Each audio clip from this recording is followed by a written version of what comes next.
Good evening, Knox County. I'm Snow Beetle, and you're not. Welcome back to Project Zomboid New Players Survival Guide Edition.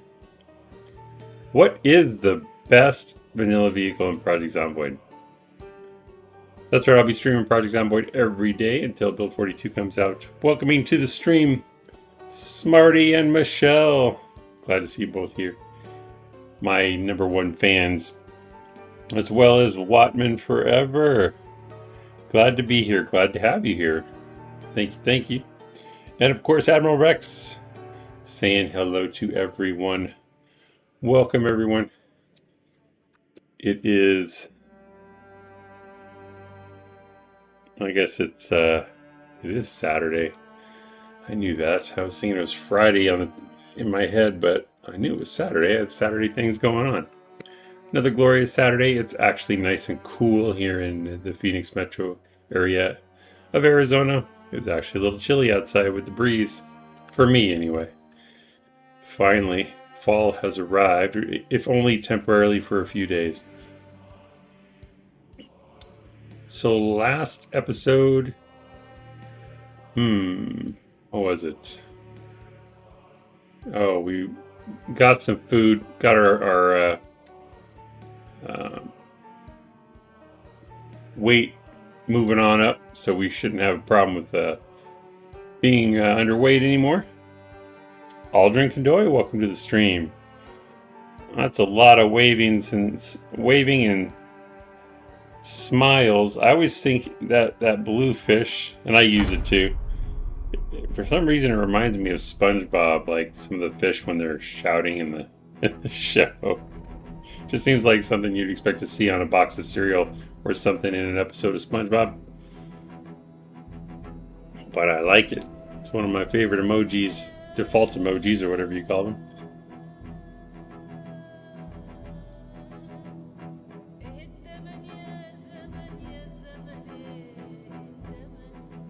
So yeah, this episode, thought we'd talk about cars.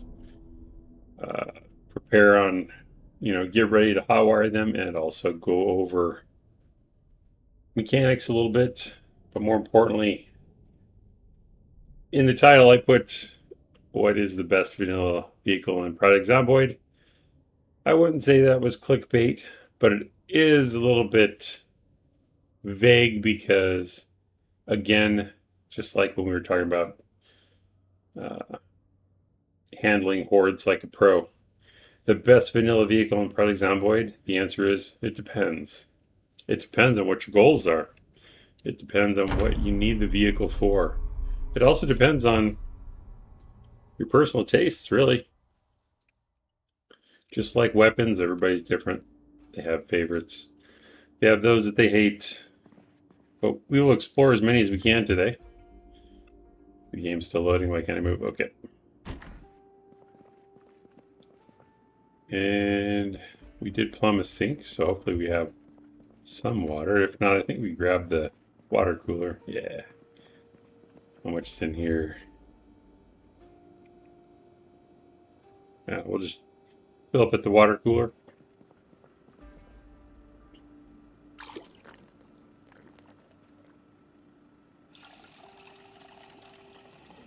Something I have noticed occasionally, and this could be a little bit of a helpful hint, because it took me a while to figure this out. With the sinks, usually you just right-click on the sink anywhere, and it'll give you the options to drink, fill, wash, whatever.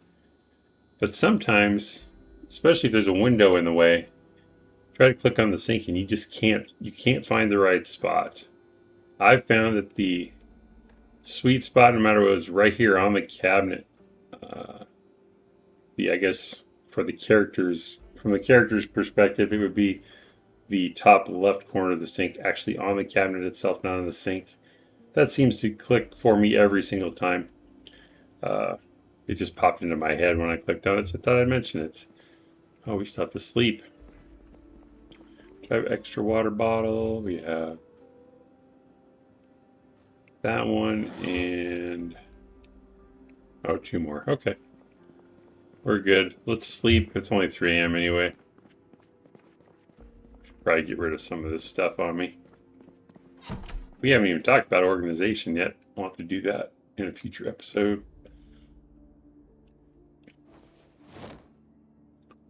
Hold on to this ported display. Oh no, we already reached electrical 1, didn't we? Yep. So we don't even need to worry about this right now.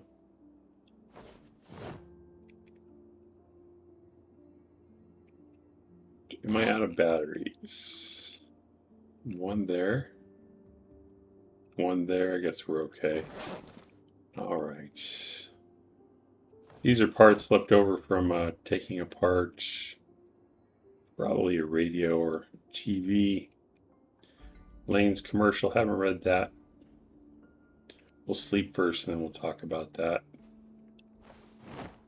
Oh, I need to put those downstairs.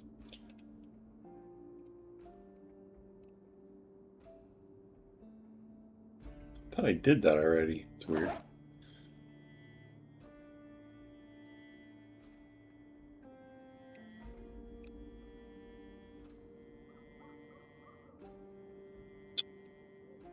Should put the mugs in the kitchen. Knives as well. I don't need all these lighters. I'll take the full one, put the rest away. Another thing, since it popped into my head, something that I find annoying with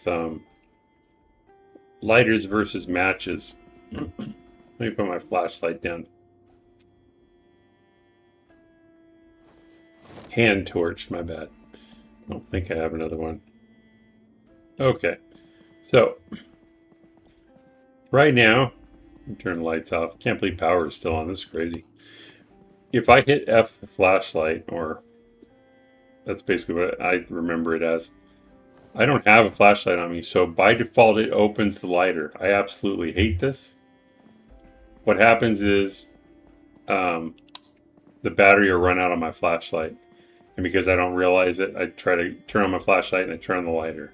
It annoys the hell out of me. So I prefer to carry matches for that reason. I think Admiral Rex at one point also recommended you could put the lighter inside of a bag, inside of your backpack, like a bag inside a bag. That would also keep it from happening. But I usually prefer to carry matches just because I don't like to deal with that. But because if I do it with the matches, nothing happens. In fact, if you hold F, you don't even get the wheel.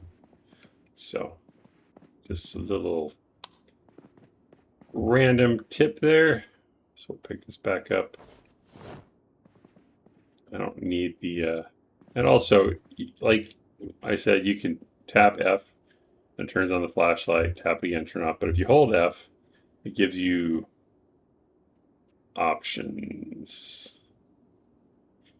You turn on the hand torch, remove the battery, or unequip it. I didn't know you could unequip it in here, but that's cool. All right. We'll sleep. We don't want to sleep too long.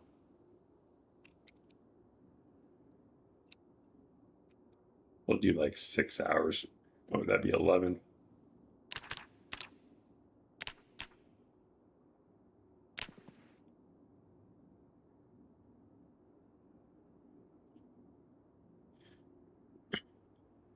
I think the main reason we didn't cover vehicles too much yet is because right out of the gate we found a really good vehicle, the police car.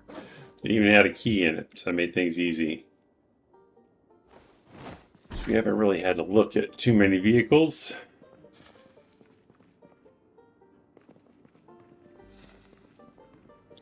Alright, first thing I'll mention, since we have it right here, there are, actually we'll look at it in training materials. It'll be easier to look at training materials to see a list of all the books and magazines and all that stuff. Go to info, there's a training materials button here.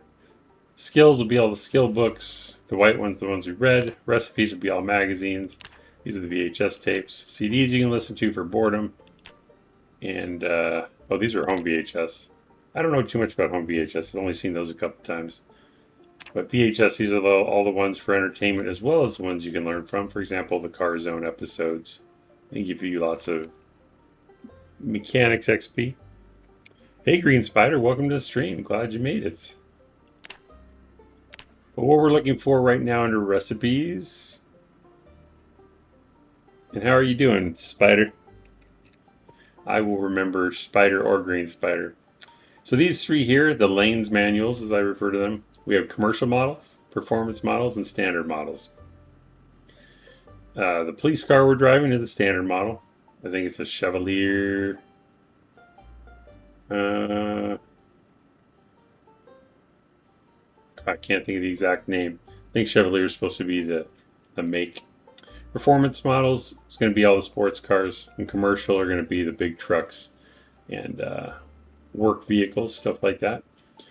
So we haven't read any of these because they're all gray. And what that means is if we go to work on one of these or any of these types of vehicles before reading this book, we can only do very limited things like replacing light bulbs, replacing the battery, pulling out the radio. What else?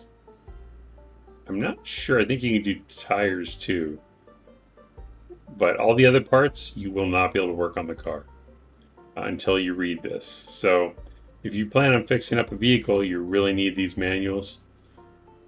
I know that we have the was it the commercial one? Because I just saw it in the bag. Or is it in my main inventory? Where did I see it? There it is, main inventory. So this one is instructive manual containing diagrams and common maintenance tasks for popular commercial pickups and work vans. Unread. So we'll go ahead and read that. So we'll be able to work on those. And then we'll put that away. Do I have any other lanes manuals? We do. We also have the standard one, which would be for the police car. So we'll read that.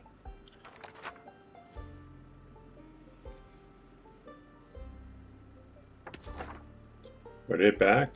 So now if we go to training materials, we read those two. The only one we're missing is performance model. So until we find that and read it, we won't be able to work on sports cars. Doing good. Appreciative of your tips. Awesome. Awesome. I hope they're helping. Okay, so those are the two types of vehicles we can work on. Did I read Mechanics 1? I don't even remember. I haven't. So right now, because we want to start collecting vehicles, we need to learn how to hotwire. We can't do it yet because, one, we aren't a burglar. We're unemployed. So if you're not a burglar in vanilla, the only other way to learn how to hotwire is you need level 1 electrical, which we have, and you need level 2 mechanics, which we don't even have one. So we're going to have to start playing with some cars, grinding a little bit. Getting level 2 should be pretty quick though. But in order to maximize our XP, as usual, we need to read the Mechanics 1 book because we want levels 1 and 2 mechanics. So if we read Mechanics Volume 1, it's 220 pages that will give us XP multiplier for levels 1 and 2, which is what we're working on. So we'll read that now.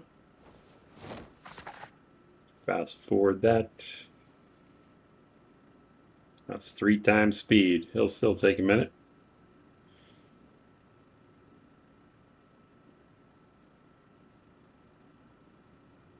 And we have 2 cars here. We have the police car, and then we have the taxi cab that's stuck in the driveway, missing a wheel because it blew out.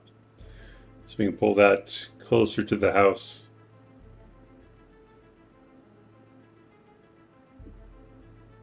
I believe in sandbox options if you use that mod. Or maybe even when you first set up the game for solo, you can set it so that you can read faster. Because even with fast forwards, it's taken a while.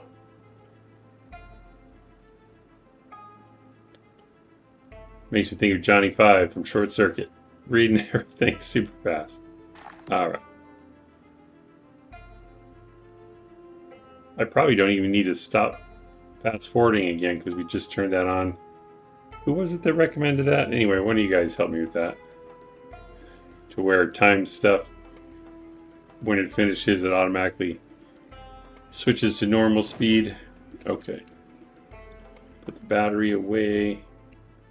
It is dark already, so. Okay, so mechanics are now multiplier 3. That'll help us get there faster. We have a wrench, I think. Don't have one on me. Hopefully we have one in a car. I think we'll check. Oh, there it is. So the 3 tools, well, this is more than 3.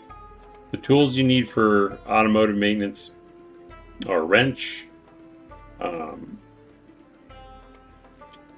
screwdriver, and jack and lug wrench, and a tire pump to fill the tires. I think that's all of them. For basic mechanics, if you're going to be working on any metalworking, you'll need a propane torch as well. Let's get rid of these scrap electronics.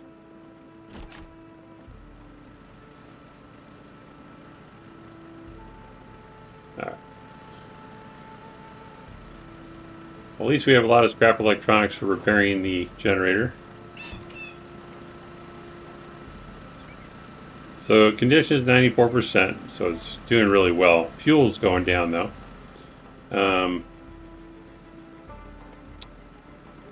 While I'm thinking about it, I guess I can show this. So if we're going to repair this, even though the condition is only 94, it doesn't need to be repaired. To repair it, you shut off the generator. And let's look at XP. So right now our electrical XP is level 1 and then 1.7. So if we grab, we're only going to need like 1 or 2 electronics for getting it back up to 100%. Fixed generator. You have to have a screwdriver too, which we do. Okay, so now it's back up to 100. It took 2 parts. Turn it back on. And skill-wise, we gained about 10 XP from doing 2 parts used to repair it.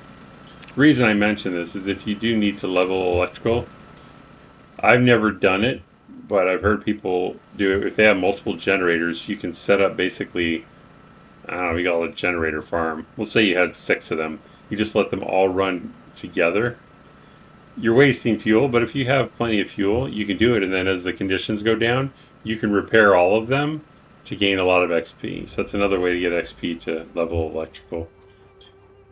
Usually you can find plenty of watches or whatever, but that is an option. Maybe you just need a little bit to get you over the top. You can use the generator to do that. Oh, what's our weight looking like? I forgot to check. Yeah, we're still gaining 84 2-up chevrons. We might get a little bit heavier than I normally like, but that's okay. It'll go away fast. So we've been alive for 21 days, 13 hours. Zombies killed 313. Do I have any regular food to eat? We'll just eat this to take the edge off until we find some. I don't think our carrots are going anywhere yet because time doesn't pass like on a server. They're still seedlings. We're not going to see veggies for a while. Man, I'm still hungry. Do I have anything I can eat that isn't super fattening? A bowl of pasta. I don't think that's going to do it.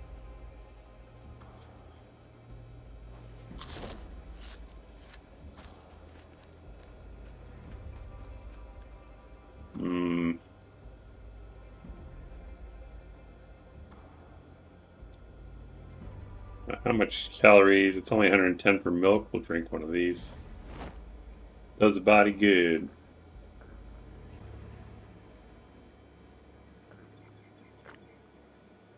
Yeah, it's fine. We'll eat something along the way. That'll be enough for now.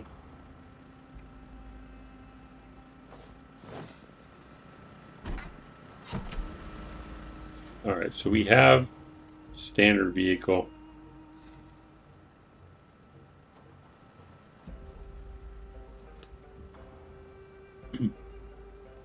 It's habit just to sit inside while I talk, so just for safety, even though it's pretty clear around here. So I was trying to think back to what I would do. I guess I still do it sometimes. But I used to do it more as a beginning player. Is if you want to work on vehicles, it can give you a little bit of anxiety to get over here and get under the hood, get the UI up on your screen and potentially in the way of your view, and your back is exposed to zombies. So it makes it a little intimidating to try and work on cars, especially when you're grinding and leveling, because it's so easy for a zombie to sneak up on you. So what I usually do, I'm not going to do it now because it will take too long, but if you have the time to do it, you can build a little fenced enclosure. Like you could start here at this wall and just build a wall, or even log wall if you want, or regular walls. And just like build out to maybe here and then cut across, and then you can build back to the I guess that's a bad example because the picket fence is in the way, but you could tear this down and build it right up against the house. Or even if you just did a small garage, like from here and then out, so that you'd have a safe place to work. The reason you might want a bigger garage is because you're probably going to be working on 4 or 5 vehicles at a time while you're leveling. So either find a house with a big garage or build yourself a fenced-in yard. And also, when you're working on cars, I'll use the walk to show this. A vehicle is basically 2 tiles wide, but if you're going to work on it, you really need at least 4 tiles because you need to be able to access all sides of the vehicle and the front and back. So I usually try to do at least 4, but if I can, I'll do 5 tiles wide for the space to work on a car. And then maybe 7 or 8 tiles long as far as a garage. So I'd say, to be safe, an 8x5 tile garage would be perfect for working on one vehicle. Because what'll happen is you'll be in here and you'll say, okay, change the left tire, and because there's not enough room, you'll go and then you'll get hung up on the bumper, or you won't be able to get around the car, or there'll be a wall in the way or a shelf. So just make sure you have clearance all the way around the vehicle if you're going to work on it. Otherwise, you're just going to get frustrated and you'll be sad because you built your garage too small. Jay says, I think I hear a zombie banging on something. Do you?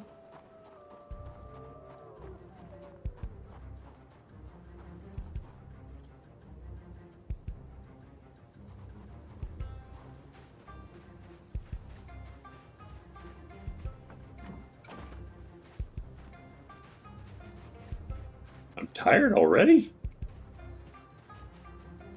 I don't hear anything. You sure the zombie's not at your house? Unless it was over here. Oh, it could be the door. Did he ever get out?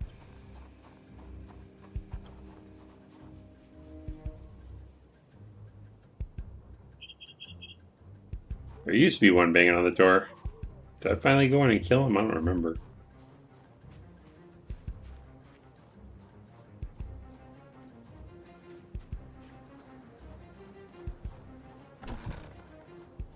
Now it's not locked anymore, so I must have taken care of them at some point. I don't think there are any.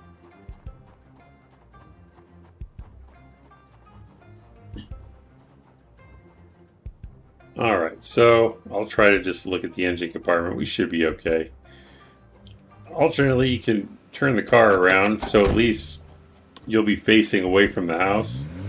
That might offer a little bit more protection.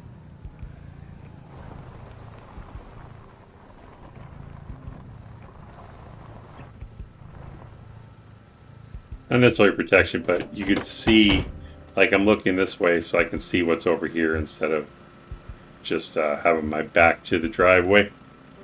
Just hearing things, I guess. I don't blame you. It happens to me all the time.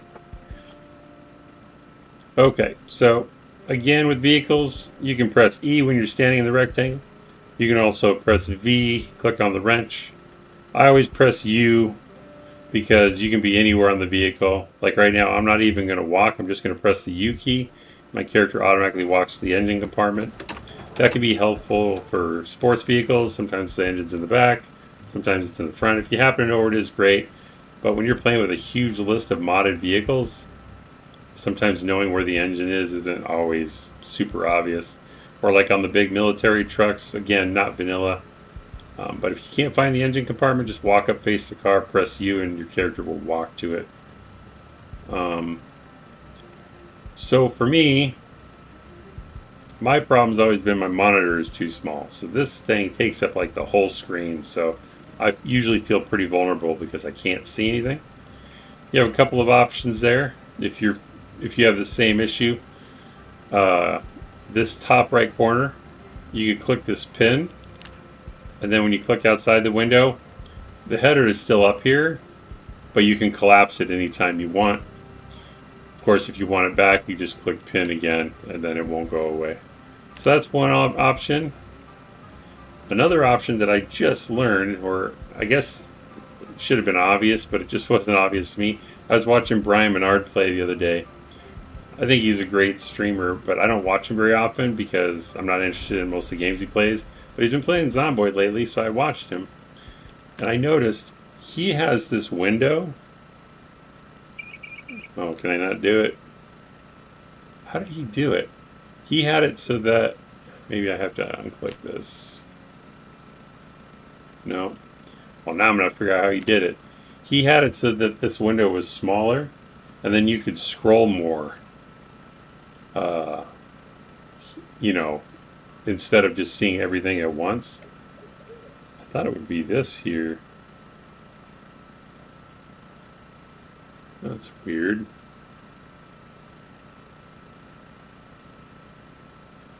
I'll have to go figure out how he did that, because his window was about a quarter of the size of this. Or maybe it was just really small on his screen. But I would swear, like, see, I only have to scroll a little bit. This was like twice the length. But anyway, you can use the pen, or just get a bigger monitor, which I'll do eventually.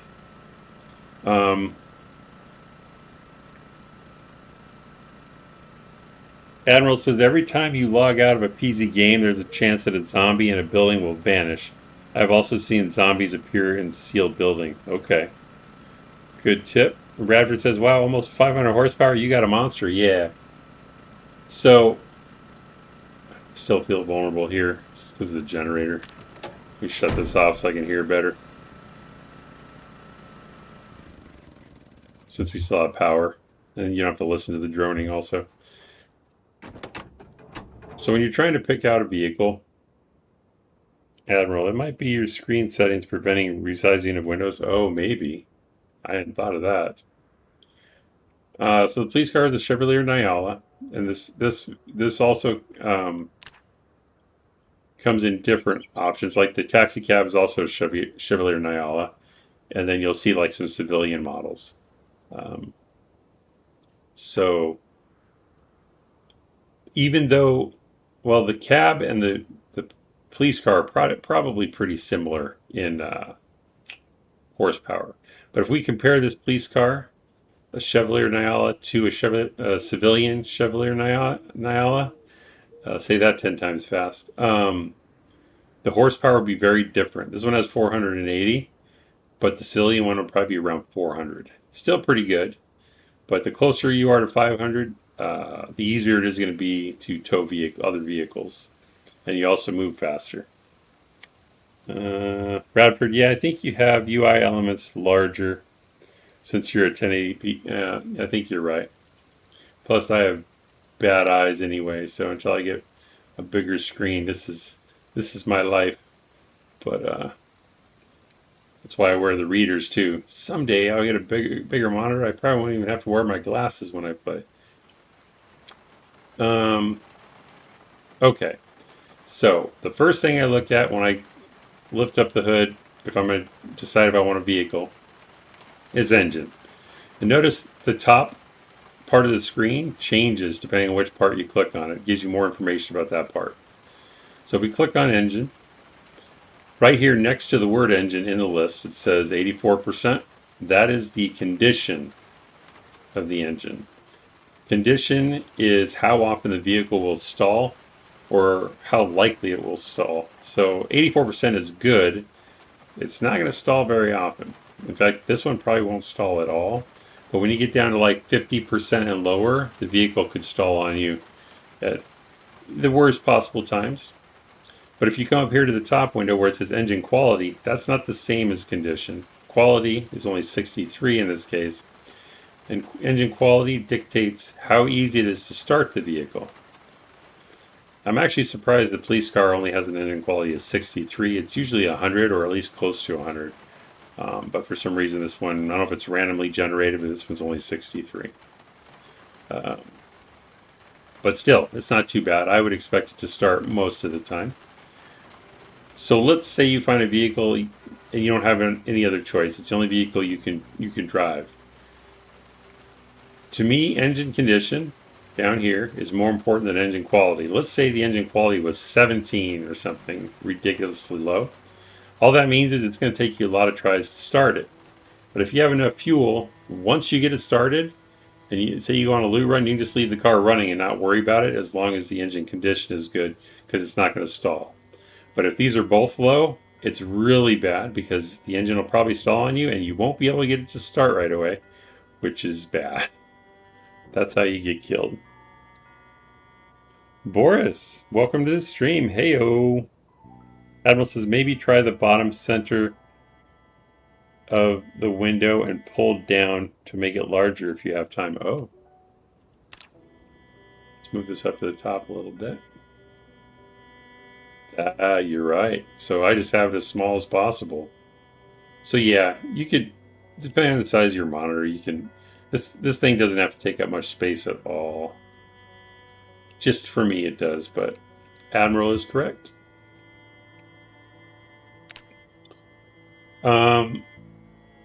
So if you know you can drive around zombies and you're not in a very populated area, you might be able to get by, like if you're traveling cross country through the farmland or something, with a low engine condition, low engine quality. I mean, if it's the only vehicle you can find and you can drive it, you know, it's drivable, at least you're not walking, you know. But once you get into a town, you'll probably want to get out of the car, because driving through hordes, if it had a low condition, it's going to stall on you, and that's when you get killed. So keep that in mind. So look at the engine, and I'm always looking at horsepower as the third thing. If I know I'm going to be towing vehicles, or I know I'm going to be driving through grass, I want at least 400 horsepower. Can you get by with less? Yes. But if you start hitting zombies and getting weighed down by a horde, under 400, you could run into problems. If it's under 300, unless I don't want to walk, I won't even drive it, just because it's so limited. But again, it's a survival situation, so you know, you just have to decide on the fly. Do you want to walk or risk being in a potential death trap if the vehicle can't drive through grass or over a small tree, stuff like that? Raptor says he tried that. I did try to increase it, but I didn't try to decrease it. I think he was just Admiral wanted to see that I could resize the window, just not expand it bigger. Me and my 160 horsepower Civic, yeah. As long as there's no zombies, you'll be fine in that. Okay. So that's why I grabbed this car so quickly, because the condition was great, quality was decent, horsepower is excellent. Boris, does Speed Demon causes more component damage to the car, like tires, for example?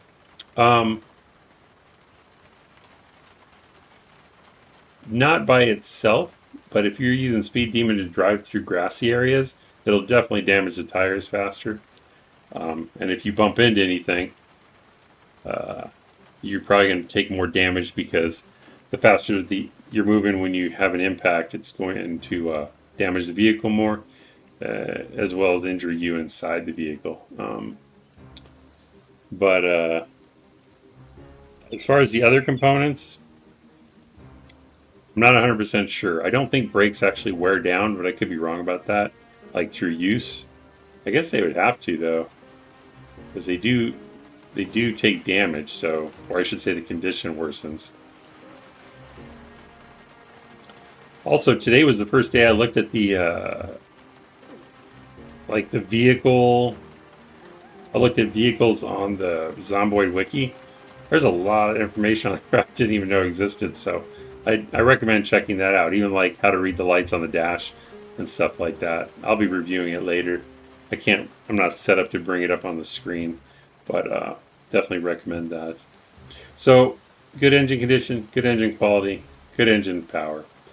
Next thing I might look at, let's say the horsepower is only 400. That's kind of borderline for what I want.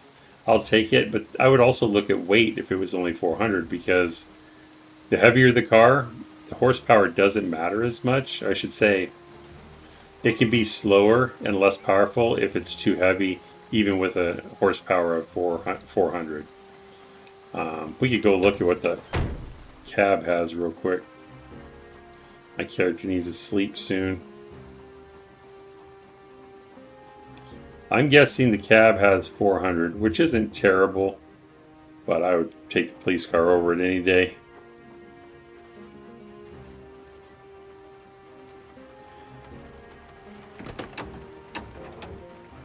And yes, I tend to ignore my moodles. Just don't do that. Oh, I lost 2 tires. I didn't realize that. No wonder it didn't drive very well. So yeah, 400 horsepower, 44 engine quality, 51 engine condition. So this one has potential to stall, and it will be difficult to start. It does weigh less though at 1074, so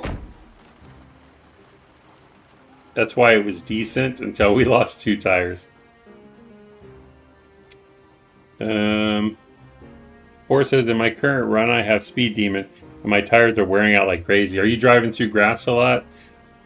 I've had people tell me I'm wrong about driving over zombies, but I think driving over zombies also damages your tires, but people have told me I'm wrong about that. I haven't done proper experiments to verify, but I'm pretty sure it does. It'll definitely flip your car if you're going too fast. Let me get my character some sleep, then we'll come back out here and look at this.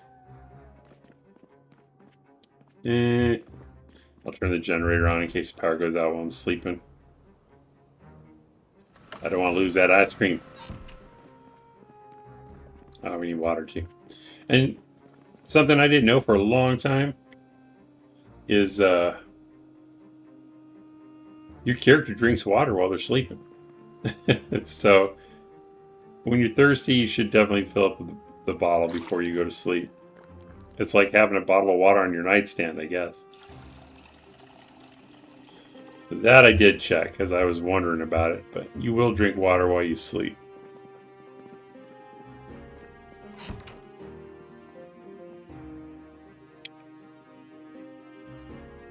I want to just let her sleep, but she'll sleep the whole day.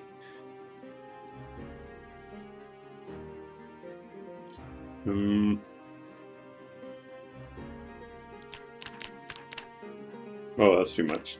We'll say 1 o'clock. It's late, but maybe she'll wake up earlier.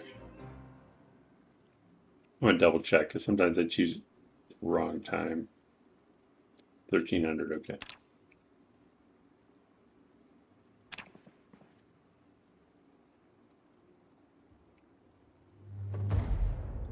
Oh, the power went out. Do you hear that? I knew it would.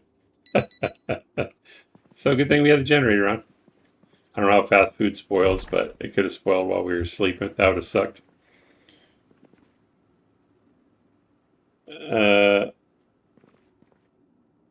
Up. Odding on my smoke break. Are you on a smoke break? Is that what you're telling me? Oh, there's more stuff I didn't read. Pause this for a second so I won't waste daylight. Big Hoss says, I just got 2 buddies to get the game and join me. They're currently making characters while I have a smoke break. It's going to be fun. I already recommended your channel. Oh, thank you so much. It's so fun, man, when you find someone and recommend the game and they start playing, especially if they fall in love with it like you have. I don't know, it feels good sharing that, you know. So thank you so much for that. Radford says, especially with no rear wheel, the wheels are off for weight reduction. That's true. Upvoting on my smoke break. Thank you so much, Mr. John Sagan. Welcome to the stream. I don't think I welcome Big Hoss. Welcome as well. And Radford. Welcome, welcome. And Jay, you made a comment earlier. I didn't say welcome to you. I apologize. I'm slipping, guys. Welcome, everyone. I think I got everybody. Yeah, I'm at work and the stream finally loaded. Well, good. We're hungry again. 86. I may have eaten too much junk food, people. I'm going to let my character starve for a bit. I got to get those 2 chevrons to go away. I'm just going to have to deal with being hungry. It's out of control. I usually don't like to go over 84 and we're at 86 and climbing. So no more food until those chevrons go away. We are on a diet. Starvation diet. We're fasting. We'll call it that. Love smoke though. A little sad. Probably because I just said we're not going to eat.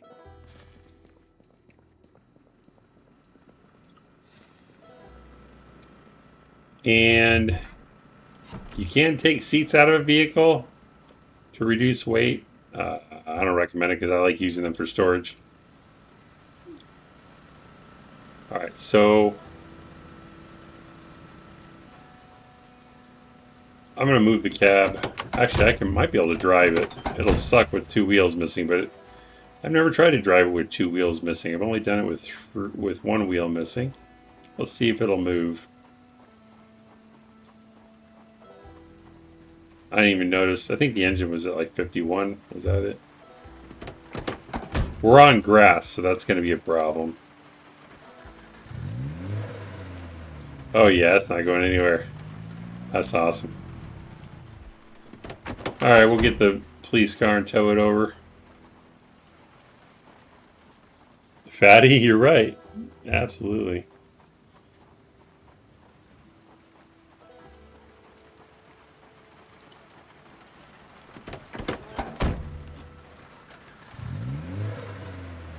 Oh, here's another tip. So if I back up,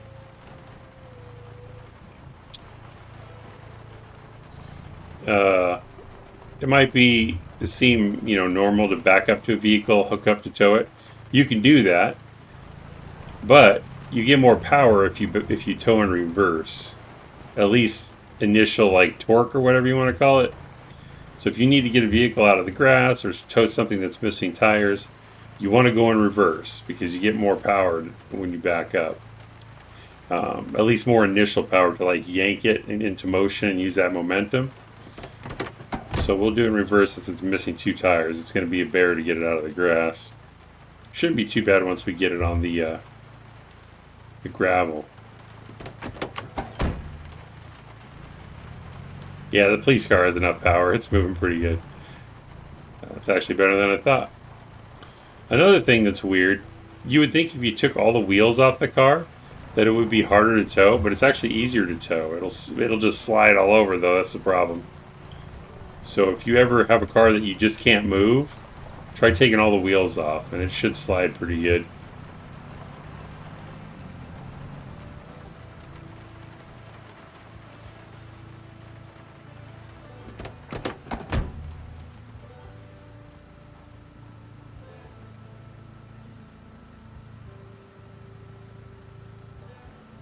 All right.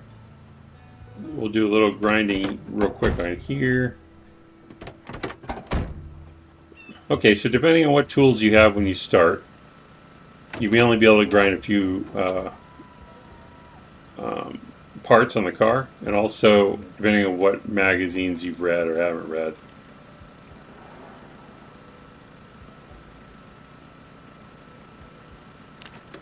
This is going to drive me nuts. Hold on.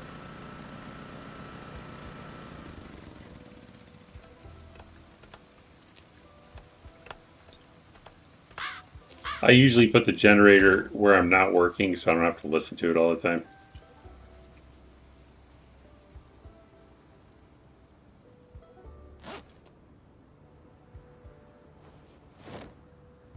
All right.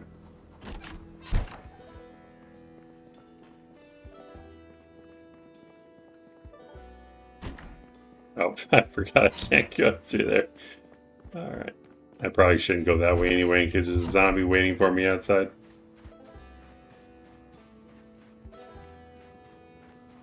We could even put it up there. It's probably a better idea. Let's do that. Crushing my bones carrying this generator.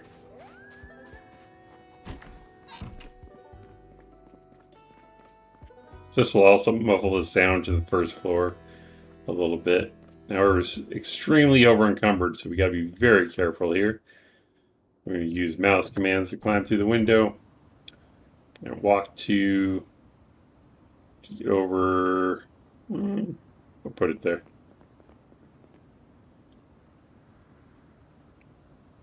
Walk back here. Connect it.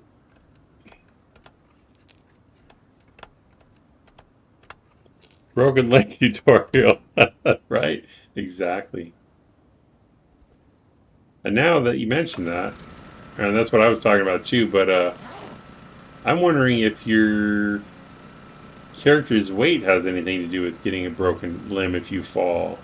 You definitely would if you were like obese or overweight, but I just mean if you're like what are we at right now? 86? Yeah. So we're technically overweight because we got the Moodle now. So I wonder if that means we would break our leg if we fell, or there would be a chance anyway. I should have brought the gas can up here too, but we'll get that next time.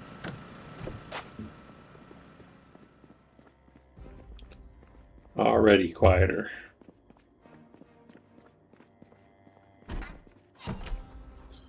Alright. Plus that way we can hear zombies coming. Okay, light bar. You can't remove that. I think you can if there's a mod, but not in vanilla. Can't remove the glove box. Can't even repair it in here. So we can take the radio out. So usually the first parts that you can do on a car are radio, battery, and then all the headlights. You should always be able to do that. I already broke my rule about having clearance around the vehicle. Let's move this a little bit.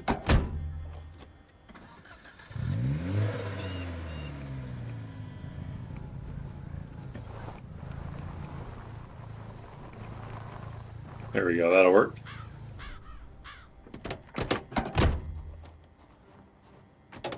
So when you first, I closed it. When you're first starting out, you'll do radio. And you can do them as slowly or as quickly as possible, but I like to queue them up so it'll go faster. Uninstall, uninstall battery, uninstall front headlights, and then uninstall the back headlights. And then by the time those are going, I shouldn't have done the back ones.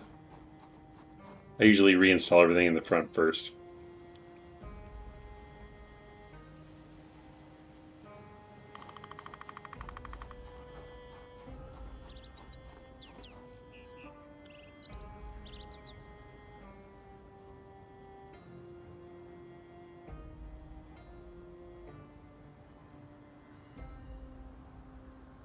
Yeah, it's this pin this so that I don't get confused.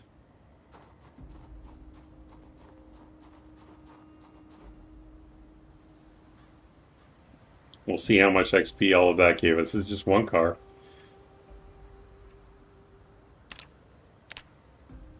Alright, so we got 12, basically 12 XP for one car.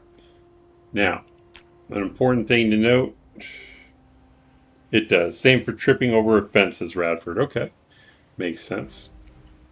Alright, so on this vehicle, this specific car, we uninstall the radio, the battery, and all the headlights and put them back in.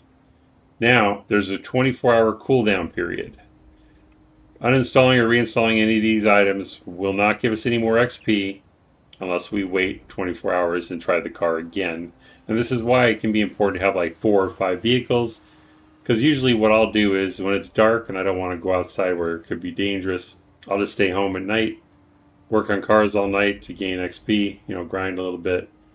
And usually 4 or 5 cars is about right, depending on how many parts you're taking off, to spend the whole night grinding mechanics. So those are the first parts you could do, and then depending on what tools and experience you have, you could pull other stuff. So for example, You right click on driver's seat. We hover over uninstall. All we need is a screwdriver and to have read the basic mechanics, which we did for this car. And it says recommended skill 2, and we have 0. So we can still do it, but you'll notice the chance of success 50%.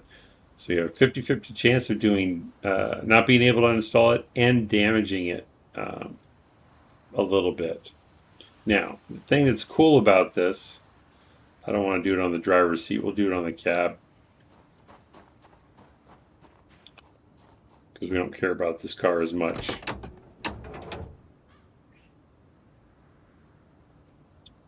So this seat, we'll take the rear left seat that's really in bad shape. We can right click, do uninstall. It's 50-50 chance.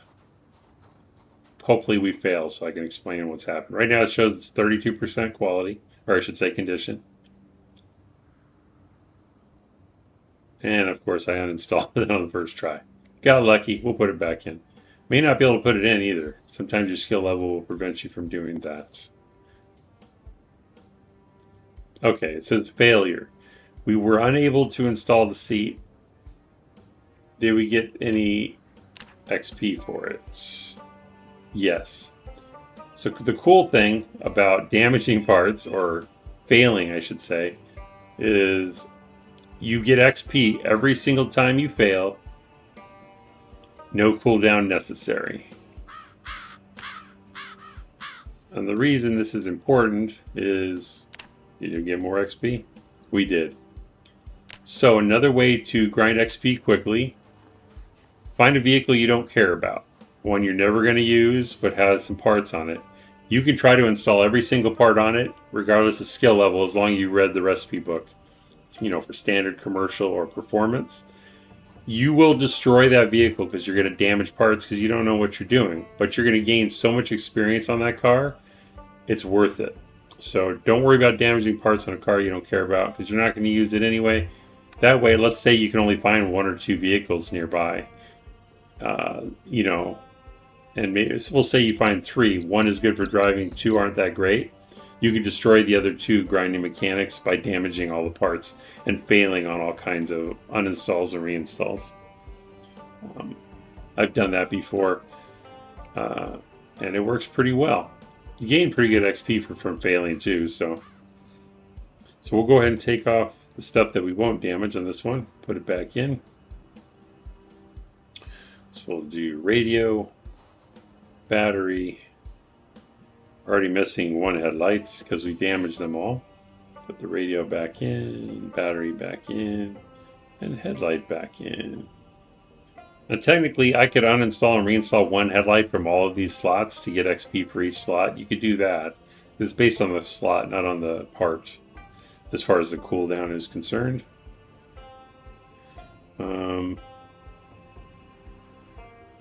And to go over skill levels you need, we already talked about driver's seat. You need level 2 to remove and reinstall those easily without failing.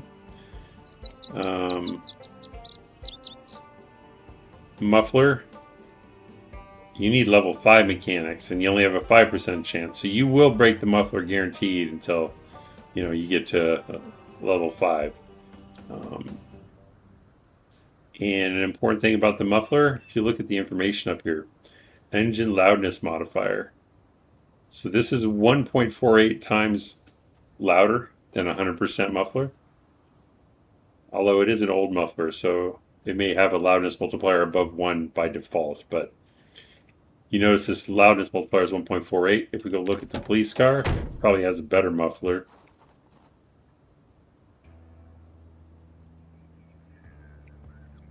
So this muffler, it's actually a performance muffler. It's at 69%, but it only has a 1.1 multiplier. So the police car is quieter than the taxi. So I don't know what the range is in tiles based on that multiplier, but you will attract more zombies driving the cab than you will driving the police car from farther distances. Cheese-san, best vanilla car is Franklin All-Terrain. I agree with you. That is my favorite as well. You just ruined it. End of stream. You spoiled it, Cheese-san. Good job. No, but that's actually my favorite as well.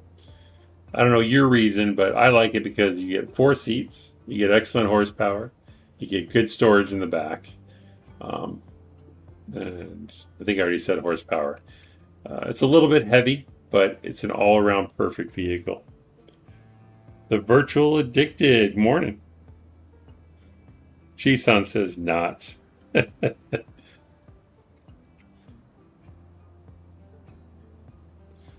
Welcome, welcome. Okay, so gas tank. To uninstall it, a few things. First, it needs to be empty, so you'll need a place to put the fuel. You use a gas can, put it all in another car, or if you have enough gas cans, just store it all in gas cans. But the tank needs to be empty before you can remove it. Again, Mechanics 5, you need it to have any good, decent chance at removing the gas tank. Cassette is the best? Oh, I forgot about that. I would disagree with you on that, though. Cassette is the best for towing, for sure, but it only has 2 seats, and I don't like that. Uh, and the storage in the trunk isn't great, but I would take the Franklin over the cassette. Vaco Plays would agree with you, though. He would take the cassette because he likes to drive very fast across the map, and that car is made for that. No way, where's the pink Corvette, says Tommy. True, true. True, true. Also, gas tanks. This one says big gas tank on the police car. There's also a small gas tank, and I think there's a third category, but I can only think of small and big. And the big gas tank does way more. Let's see what the cab has. It's a cab, so it probably has a big gas tank too. But if you get a vehicle you really like, but you're tired of it not holding enough fuel, you can usually install a big gas tank in it. Standard gas tanks, that's what it is. Small, standard, and big. So the police car has a larger gas tank, so it'll hold more fuel. But if you decided you wanted this cab, you could always upgrade it by pulling the gas tank and replacing it with a bigger one. And again, it'll be heavier, but it's not that much. You need to drive in style. That is very true. I will always choose a pink vehicle over any other color. Okay, so we talked about seats, gas tanks, muffler. Can't do anything with the heater either. Tires. Oh, you do need a skill. You're supposed to have level 1 mechanics before you can do tires. You can still do it at 65%, but you also need a jack and a lug wrench. Which I'll check to see if we have it. Now, we can't inflate the tire because we don't have tire pump, but if you click on each individual tire, we'll do the front left. Come up here. Tire pressure 31 out of 35, not bad. But it also shows you the wheel friction is 0.67. Here's 30 out of 35, wheel friction 0.95, and so on. 30 out of 35, 20 out of 25, wheel friction is 1.04. This is another one people have disagreed with me on, but I still haven't proven it. If you drive a car with low pressure in the tires, just like real life, I am convinced that the tires they wear out faster. So usually my first move when I get a vehicle, if I have a tire pump, is I'll top off all the tires. And all tires are not created equal. These are value tires on the police car. Let's see what the cab has. There's also performance tires and regular, maybe? Yeah, this is a regular tire. The performance ones are ideal. Basically, the performance ones have the least amount of wheel friction. Oh, so I'm reading wheel friction backwards. You actually want a lower number. I'm sorry. You want a higher number because you want it to grip the road. Because basically, this 14% tire has 0.44 friction. It's pretty much bald. So you'll probably slide off the road if you're going at a high speed, stuff like that. And that's it for tires. Brakes and suspension are some of the hardest parts to uninstall, reinstall. You need to have level 3. That's weird. I thought it was higher than that. Okay, I guess the gas tank and the muffler beat the brakes and suspension for difficult to uninstall. One thing to note, if you want to remove or reinstall or replace brakes and suspension, you have to take the tires off first, which makes sense. So for example, rear left tire is missing, so we could go to rear left brake. Oh, we don't have a jack though. Wait a second. I guess the rim would still be on. That makes sense. What do we have? So we still need the jack even though the wheel is missing. I didn't know that either. We have a lug wrench. I don't think I ever found a jack. What's here? No.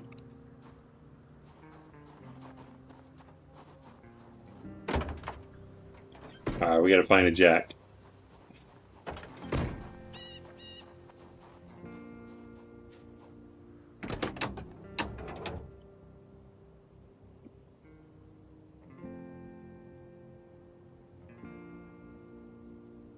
Tires, brakes, suspension. Suspension will get worn out by riding over corpses, for sure.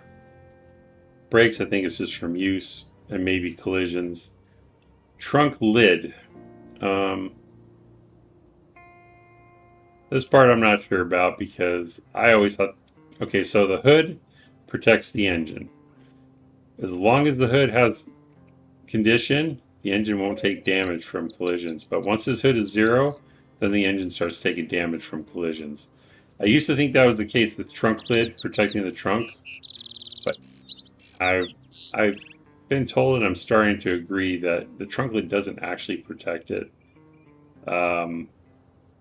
Again, I'm not 100% on that, but so really fixing the trunk lid is kind of cosmetic, I believe. And repairing the trunk, I also learned from Baco Plays that you have a limit every time you repair the trunk because it's a fixed part on the vehicle.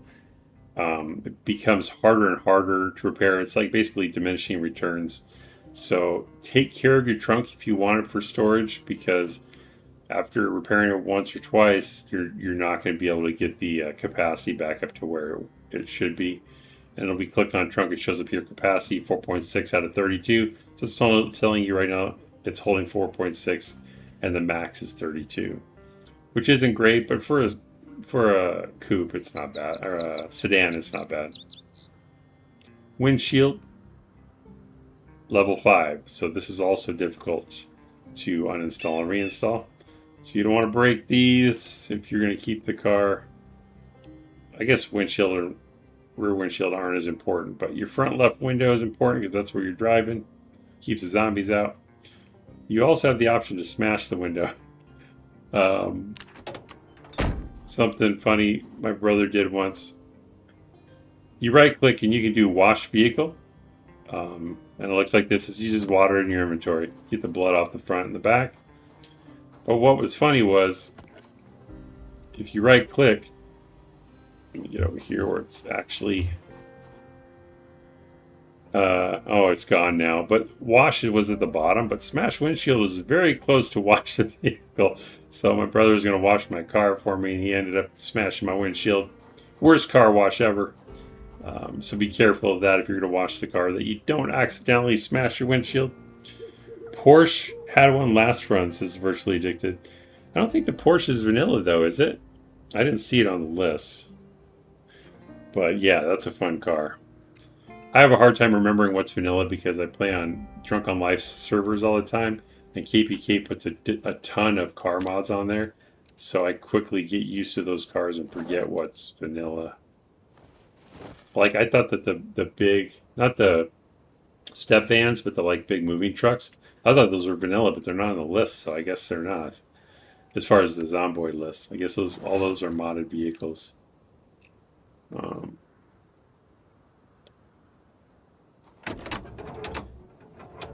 Already an hour into the stream. What are we doing on the skill? Alright, we're not even halfway to level 1. So we need more vehicles, and we need a jack. Or I can just destroy the cab, but not plain vanilla. Okay, fair enough. Yeah, Porsche is a fun car.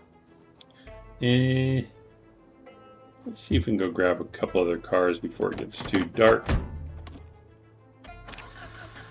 Oh good, our chevrons are gone.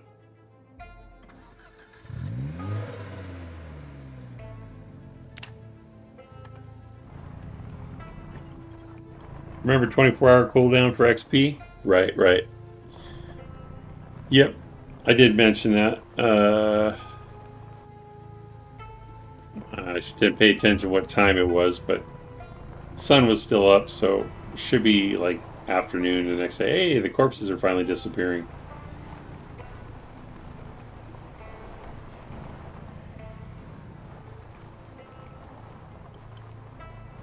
See if we can find like a commercial vehicle, because we don't have one of those yet. I think there was a step van.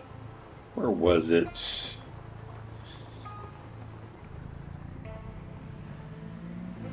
I think it was behind one of the buildings on the west side of the road.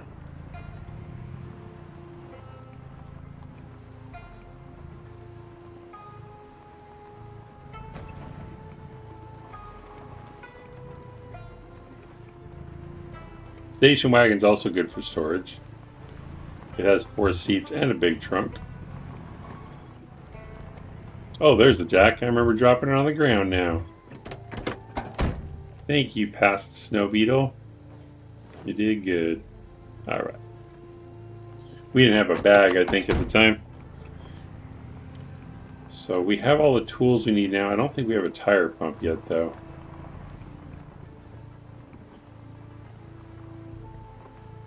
Sometimes tire pumps end up in my glove box, because that makes sense.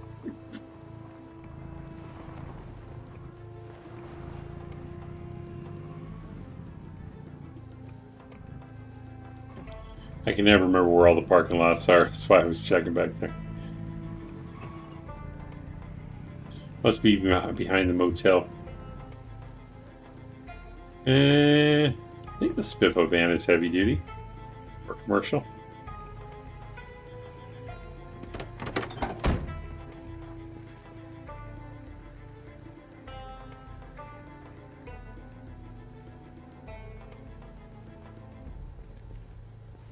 Just going to double check before I spend time towing it. And we look up here at the top, vehicle type heavy duty. That's what we want. Let's go ahead and hook it up.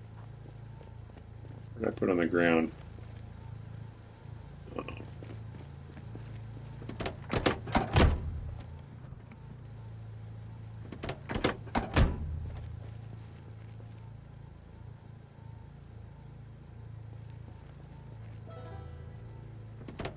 I just realized I don't want to tow it all the way home in reverse.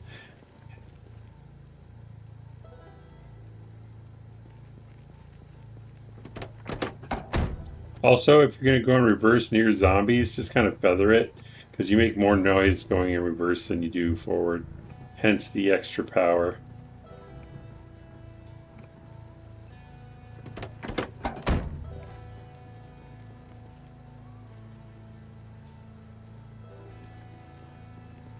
Also, I used to tow vehicles in reverse like this, like I'm towing the van in reverse. I'm going forward with the police car, but the van is going in reverse. I used to do that to protect engines. You still can, but Vaco Plays made an excellent point. He says, you can fix the engine as many times as you want, no problem, but you can only fix the trunk like once or twice. So, if the trunk storage capacity is important to you, you should probably tow it with the vehicle going forward and just let the hood protect the engine. Try not to hit stuff, but it's difficult when you're towing, especially if you're moving through a horde or something.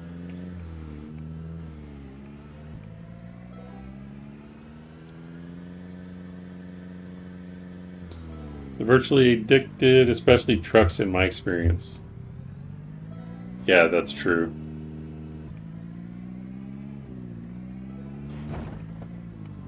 And again, we're talking about the best vanilla vehicle. Again, it depends on what you want it for. So the van, we'll check what the capacity is. But when I see one of these vans, I usually just ignore them. Not a Spiffo van, because they usually have more power because it's a work truck. We'll check this one here in a second.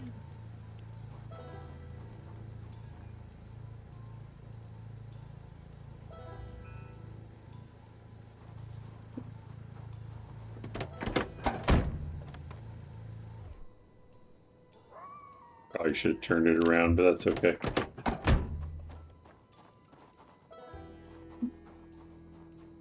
So it probably has about 300 horsepower, I think.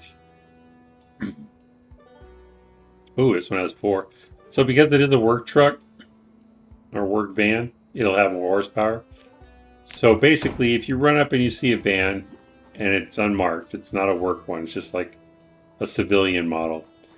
It'll usually have like 250 horsepower, but because this is a work model, like this type, the Spiffo, or like a postal van, or McCoy's logging, or what's the oil one? Can't remember what the oil, Boss Oil is what it's called.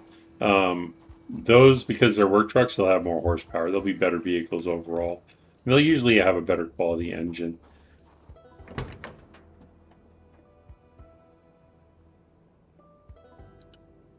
So it only has 2 seats, but that means it's going to have a lot of storage. We click on trunk. It has 112, so it'll hold a lot. Here's something to mention. Notice there's no trunk lid. It's because it's a van. Instead, it has a rear door.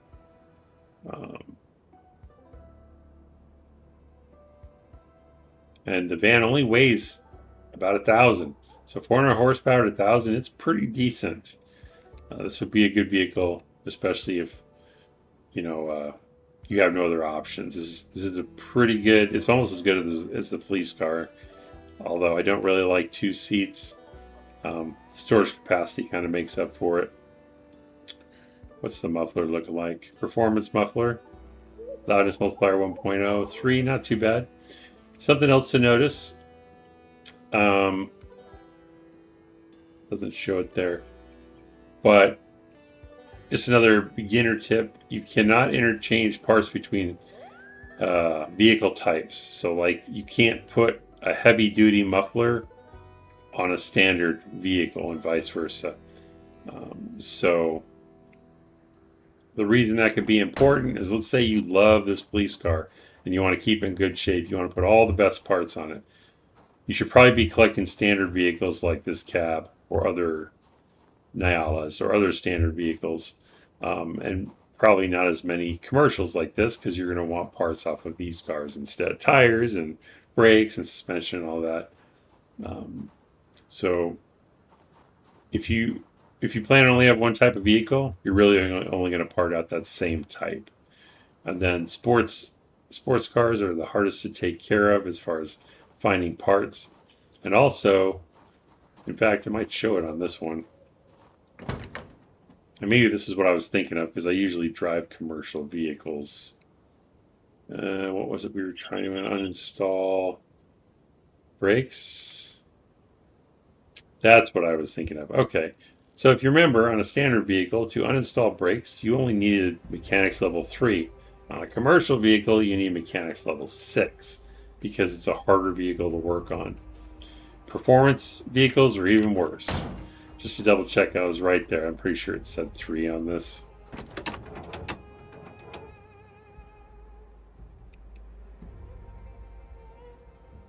Yeah, level 3. So, in order of difficulty, standard is the easiest to work on. Commercial is the second easiest. And then we don't have a performance vehicle like the cassette vehicle. Those are harder to work on. As far as like skill level, it's going to take you need to be more specialized in skill level to fix those vehicles, in other words. So early on with lower skill levels, standard is going to be the easiest to take care of, basically.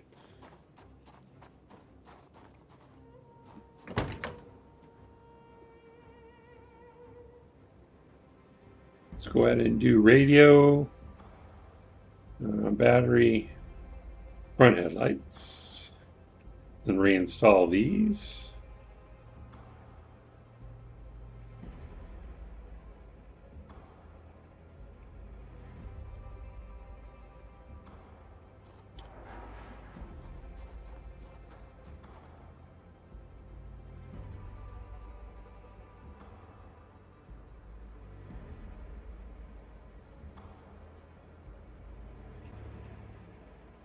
And I'm not even going to attempt the other, because even the seats need mechanics 2. That might have been the same on the standard. So I guess we'll just work on destroying this one. Do I have the lug wrench on me or is it on the ground? I must have had it on me already. It's not there.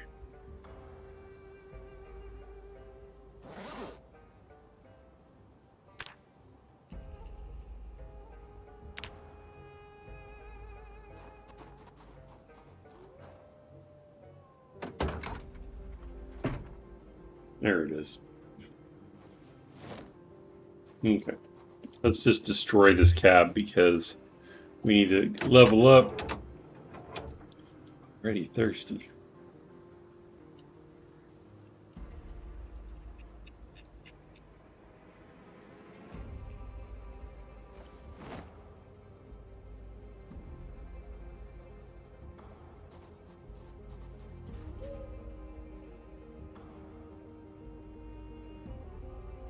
See if we get lucky.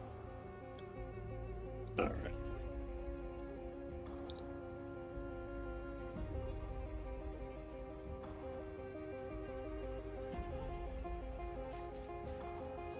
I'll try to fast forward these a little bit. Failed.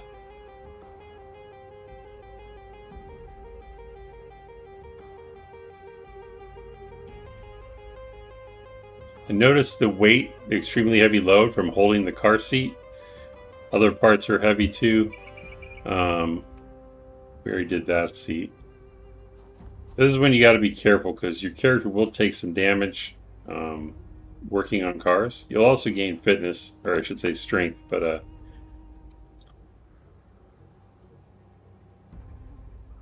you got to watch your health because you will drop in health working on cars. Keep forgetting password. There we got it back in. Right to the radio. Gas tank's empty anyway. Oh, it's not empty. Let's get the gas out of there. We can gain some skill on that. Oh, that one has gas in it. Do I have a gas can on me?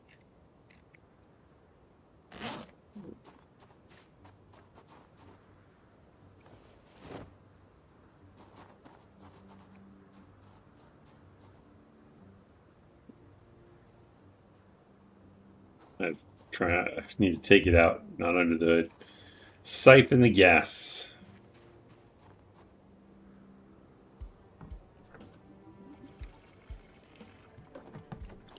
Let's drop this over here. We probably won't need it right now.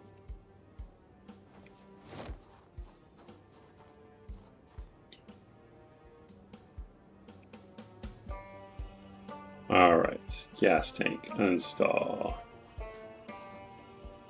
Fail. Fail.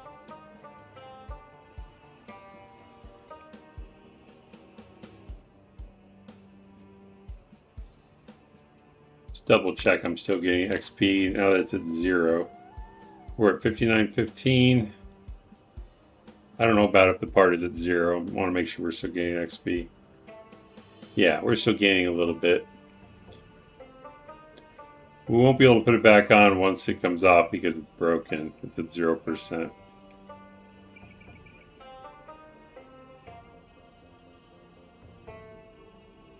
But because our level is so low, it's unlikely we'll be able to uninstall it anyway.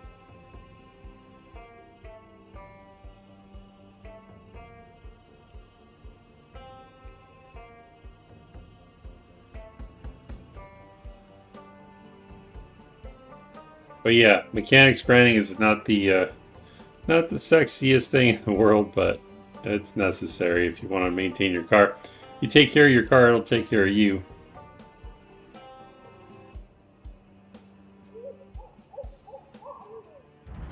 There we go, level 1. We finally got the gas tank off too. Alright, so this part's busted. I usually throw stuff in the trunk if it'll fit. Yeah. Because the gas tank weighs, standard gas tank weighs 13. It's broken. We can't really use it. I should probably throw it away. I won't fit in there. Let's throw it in the car seat for now.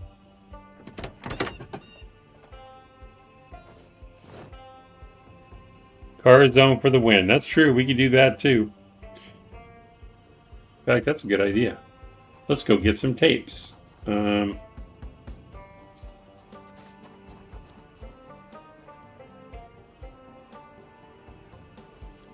Thank you for the suggestion, the virtually addicted. Need all this in my pockets.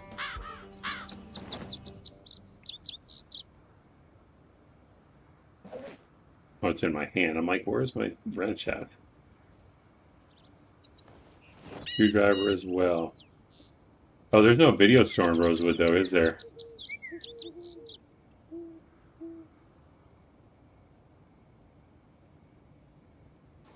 Should I go all the way to Muldra? Guess I should sleep first. Always staying up too late. Not gonna eat yet, though.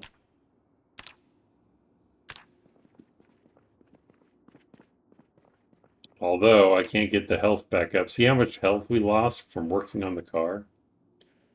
A lot of times when I take a part off, especially like a seat or a gas tank, I'll drop it on the ground immediately so that doesn't happen.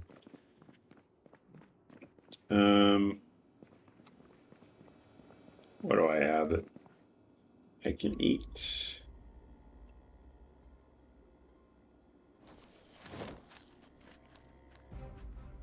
Riverside. Yeah, it's probably closer. You got a trophy. Perfect.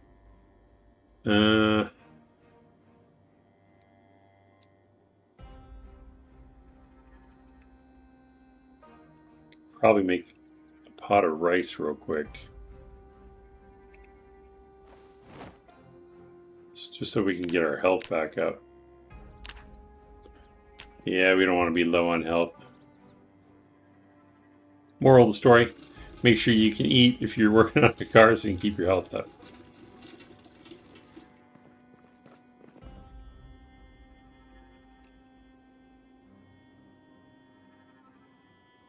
We'll do rice.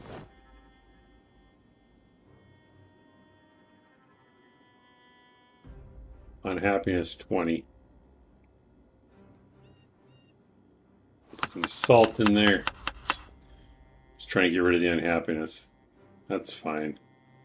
I put more rice in. We're on a diet, y'all. We'll put some tomato paste.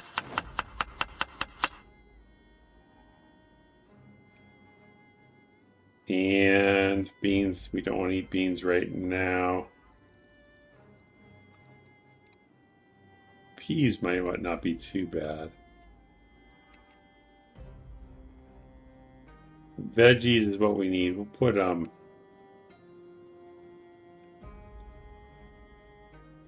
can of corn in there, I guess. Just want to cover a little more hunger, but not go crazy with the calories.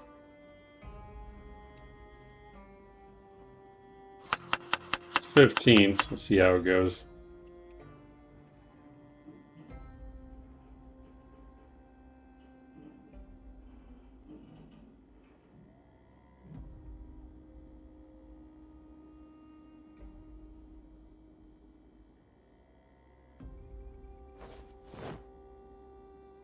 Guessing rice is probably like 15 minutes. Let's see. I'll watch it just in case. I don't want to burn it. Riverside. We can make it to Riverside. We're playing vanilla. We can do it. I'd pass forward, but I'm afraid I'll burn it.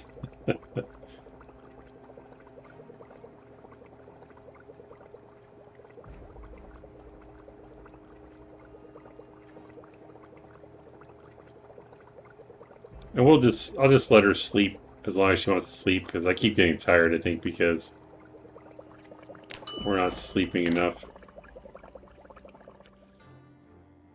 We'll eat half, see what that does.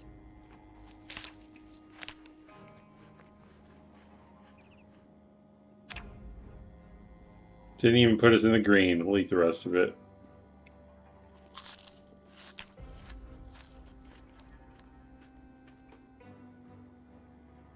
Wow, we were really hungry. That's what I get for not eating.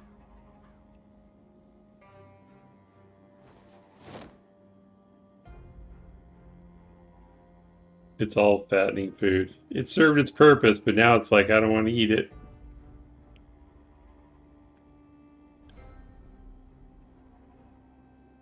Oh, so many calories in peanut butter too. Fruit jam might not be too bad.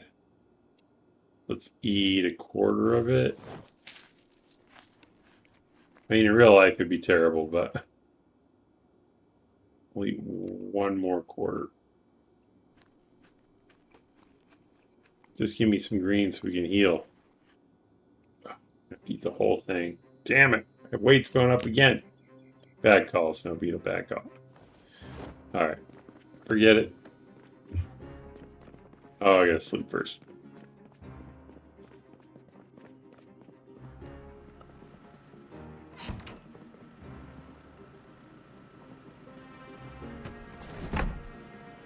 Didn't help the sound. That's okay.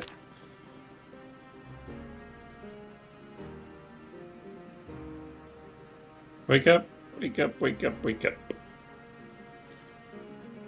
Ah, well. If we're driving Riverside, we can drive all night. It's not a problem.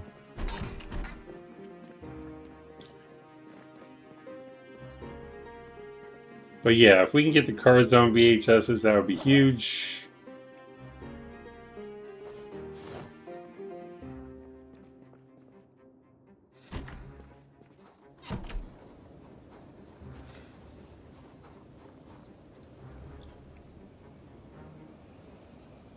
It's weird. I thought I put the tools back in here.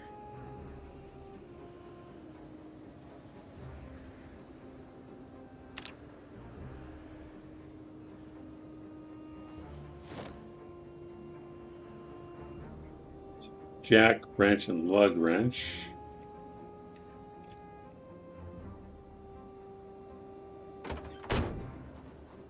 Normally I would take food, but we're going to skip that. We have enough water. Well, actually we don't. One of the bottles is empty. How much water is in the sink?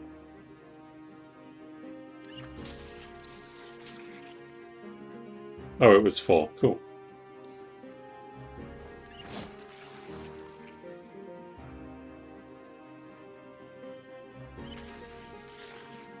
Alright, that's good enough. Should I take the shotgun with me? Probably.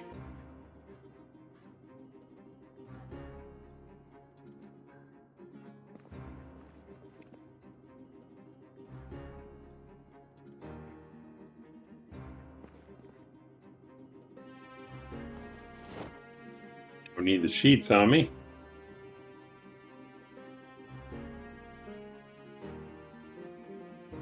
I want to put the nails in there, but I'm afraid I'll forget where they're at. This is... no. I'll be able to find them, it's fine. Drop the nails in here. Try to get rid of some of this stuff. Also, let's say you're carrying too many cigarettes. We're not going to smoke 116 right now. We can drop them all in the cabinet, and then you can just like grab half. Right click and do grab half. Or you can come over here and do, well, it's only grab one. I thought I had a grab half button. Anyway, you right click, do grab half. That way you're carrying less. Grip sheets will keep on us. I'll go ahead and leave the chips because I'm not going to eat them right now.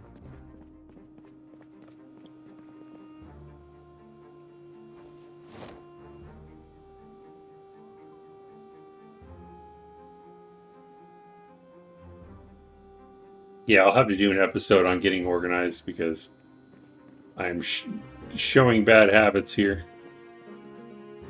Should not be just dumping this stuff, but want to get it done.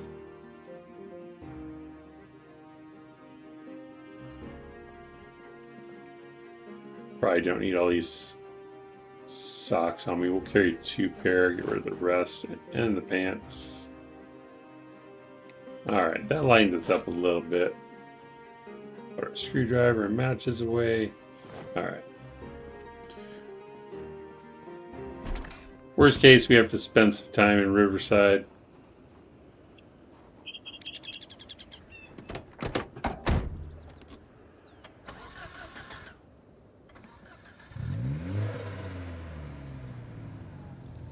We're good on gas, we're about half a tank. Hopefully I've read the Riverside map. I think I have. Yeah, so we got to get all the way up there. I don't have the map memorized. I should by now, but I don't. So we'll just drive north and we'll get there.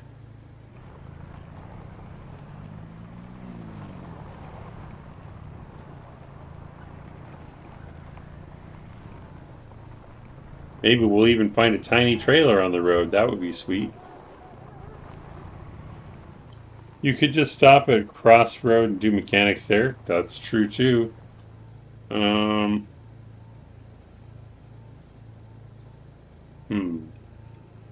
It would be safer. It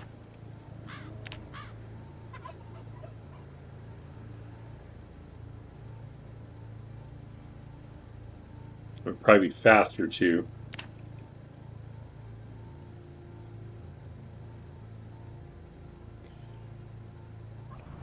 Your idea was still good, Virtually Addicted.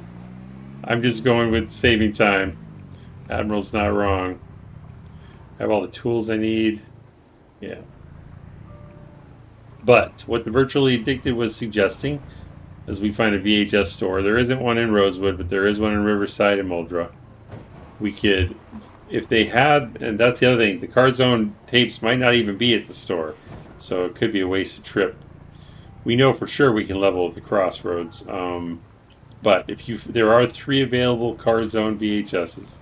If you can find all 3, you can level mechanics pretty fast. I mean, you don't even have to work on any cars. But we can always use that later to level up to some of the higher levels. Because we'll definitely do the VHS thing because I want to demonstrate it. And remember, you don't have to fight every zombie. So we're going to skip all these and just clear the crossroads if there are any there. Also, if you have I guess it's not even just a small monitor, but I can't see very far down the road.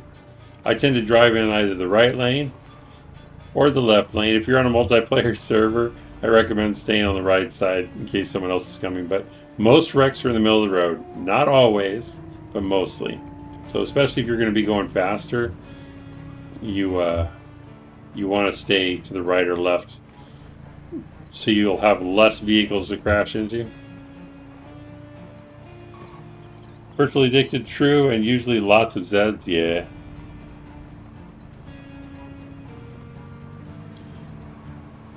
Try not to hit zombies if you can avoid them. You just don't want to damage your vehicle. Sometimes it can't be helped, but do your best.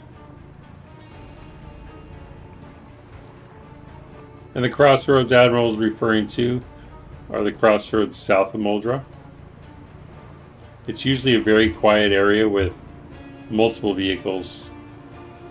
We might even find one we like. It's also a good place to look for vehicle tools and parts.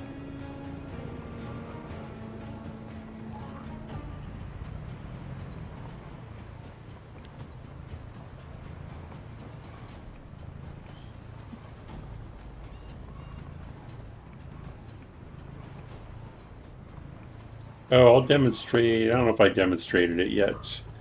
We hit escape. I think that pauses it. We go into options. Because my screen is so small, if you have that issue as well, you can go into display. It's so that it'll pan the camera. There we go. Right here. You have pan camera while aiming. That's why we can look around and look far down the street or whatever. But if you do pan camera while driving, I don't use this because it makes me makes me sick. But this is what it looks like, so you can see. So as soon as we start moving, the camera will pan down the street so you can see more of it. It's definitely helpful, but for some reason the motion of the screen screws with my equilibrium and makes me nauseous. But this is what it looks like. Instead of your vehicle being in the middle of the screen, it's at the top. It'll be at the corner that you're behind your vehicle, I guess. But that's what it looks like. So if you can handle the motion and not get sick, it's ideal. I'm already getting sick. So turn that off.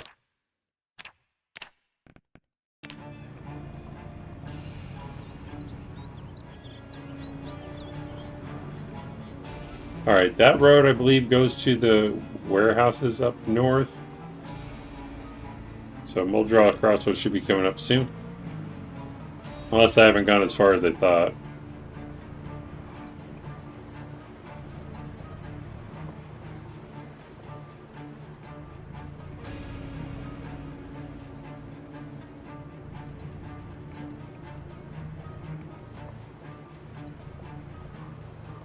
But yeah, if you can get used to that panning camera, we've reached the crossroads. If you can get used to that panning camera, you can drive a lot faster because you can see down the road and you have time to stop. I'll park in the middle because there's almost never zombies here. This is also a good place to level metalworking because you can scrap these cars and get metalworking experience. I didn't read the book yet, so I'm not going to do that. But, do I have the mask? I don't have it on me. We'll demonstrate that in another episode because we're going to need metalworking anyway. But you have a lot of vehicles here. So we can work on all of these. Probably through the night. And then there can also be vehicles in these like access roads here. I don't see any in that one. But you can't work on any of these burned out vehicles. These are just for scrapping.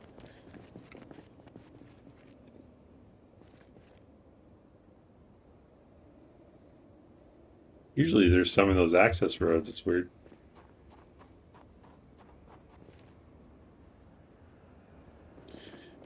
Too bad the power's out. We could use these street lights at night to work on the cars, but could always drag a generator out of here too. All right, so we'll start over here. And I'll just grab all the tools. I forgot to grab the jack and the lug wrench. We may not be able to take a lot of stuff off yet, but we should be able to do tires on the standard vehicles. But as Admiral points out to me every time, you can just do light bulbs and battery and radio, and you'll get there. Yeah, we're over here. We'll start on this side.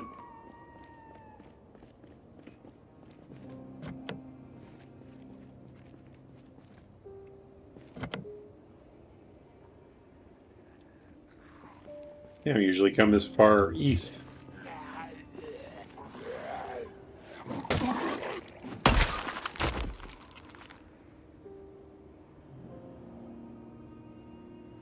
So that road right there that goes north, that goes to, it's like a access road that bypasses this highway over here. It still has a lot of Zeds, but it's another way to go. If this highway over here is like packed, like overrun, you can use that access road to get to the same point. I'll try to show you what I'm talking about.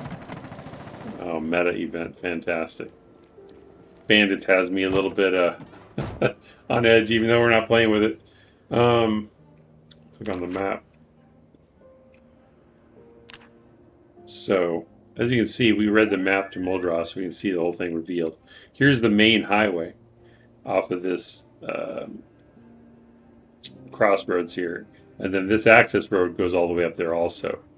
So, let's say you wanted to get up north, but you don't want to drive through all of this on the highway. You can take this access road, and there's mostly trees between here. So, on this road, you're dealing with a little bit less zombies usually, unless they migrate from town. You just got to watch out for car wrecks because the road is more narrow and there are a few car wreck spawn points along there. But it's an alternative route.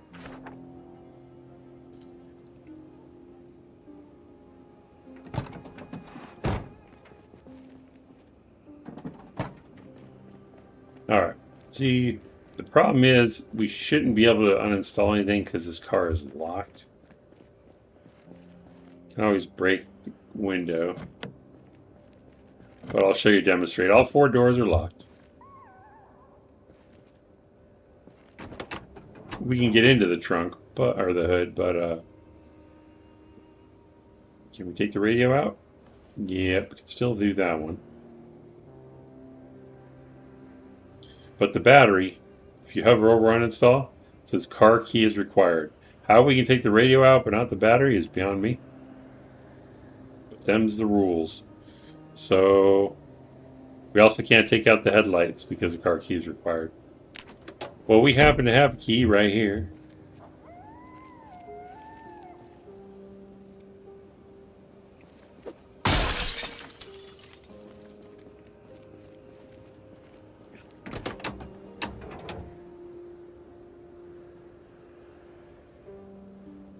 Now we can install the battery and the headlights.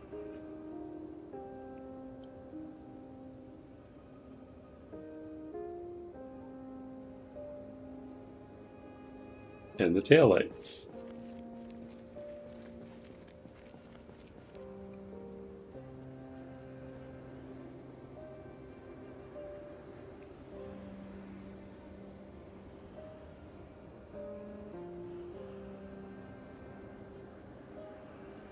Okay. Oh, I was going to show something else. So, one thing I forgot to show about the engine. If you click the engine and then right-click on it, you have the option to take engine parts or repair engine. So, first, take engine parts. You have to have at least mechanics 4, a wrench, and then it will reduce the engine to 0 condition. The number of spare engine parts you get will vary depending on what type of vehicle it is and what your skill level is at. If you're at level 4 on a standard vehicle, you might get 2, maybe 3 parts. But if you're on a commercial, you're going to get like 1, and performance, you're going to get like 1 because it's harder to take those parts out. And then to repair engine, you need at least 1 engine part, and each one will do a different percentage based on vehicle type. So if you put it in a standard, you might get like 3 or 4%. On a commercial, it's going to be like 2 or 3, and then on performance, you'll probably get like 1, depending on your skill level. So basically, and it has to be at like 10%. So we could take, if we were level 4 mechanics, we could right click this and do take engine parts.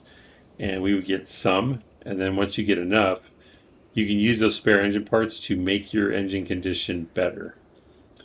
Usually I'll save it until I get to like level 6 or 5 or 6, so that I'm maximizing the use of each part. If I'm rebuilding a sports car, I'll wait until I'm at like levels 8 through 10, because you're going to have to use a lot of spare parts to fix a performance engine, unless you have a high skill level, and then it'll be a little bit better. But yeah, you can take engine parts and you can repair engines to make them better. It won't improve the quality, it'll only improve the condition. So the good news is it won't stall as much, but it may still it may not start very well.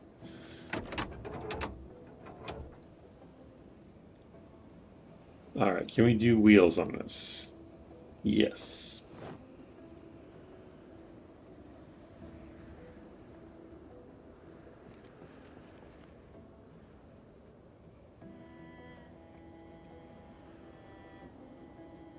And I do one at a time because I don't want to get my bones crushed too much.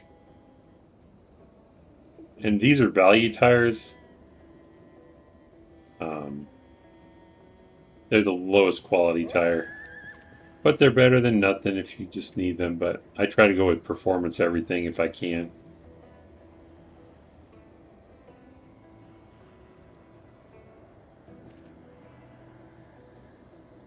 Oh yeah, I can fast forward, I forgot.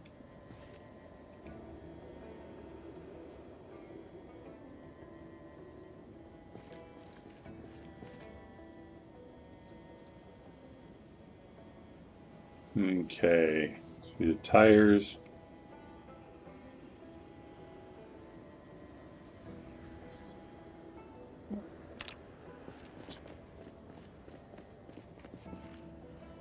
We'll just follow Admiral's path and do radio, battery, and lights on everything. And get through this as quickly and painlessly as possible.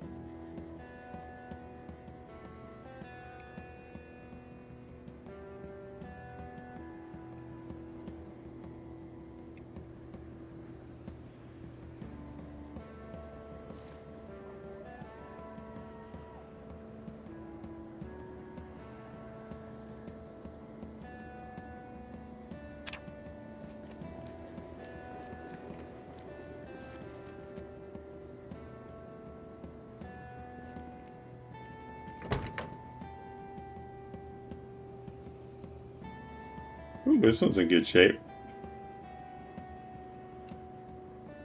Ah, gotta unlock it first.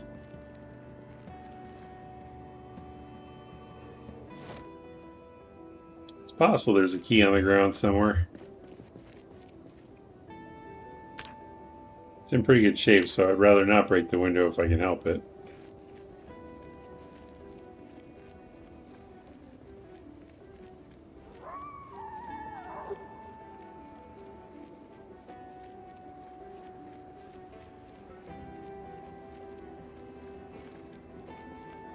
No, I don't think so.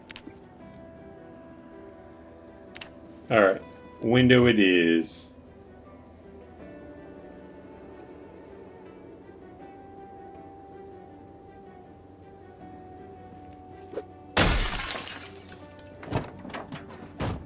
Might as well unlock the trunk while we're here. No key inside. So this might be one we want to hotwire if we want the capacity. I think these can hold up to 160 if I remember right. 148. Alright. Radio, battery.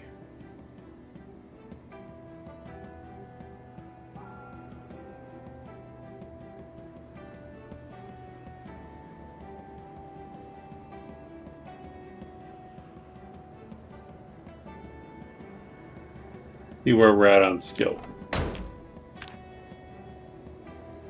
About a quarter of the way there.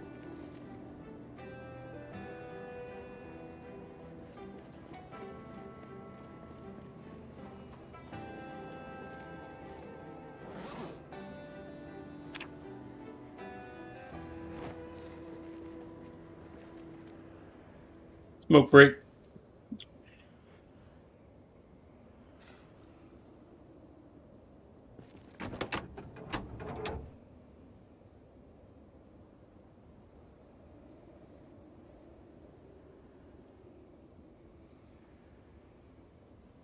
And then when you're queuing them up like this, if you right click to reinstall the headlights, scroll over, you notice it'll show you two different light bulbs, different percentages. Those are the ones you just pulled. So when you get them queued up like this, if you click on the same one twice, like trying to install on the left and on the right, then it's going to fail one of them because you can only install the bulb in one slot. So just pay attention to the percentages. So I know this is 18, and then right click here, even though they're both on the list, click 19, and that way you can queue them up faster.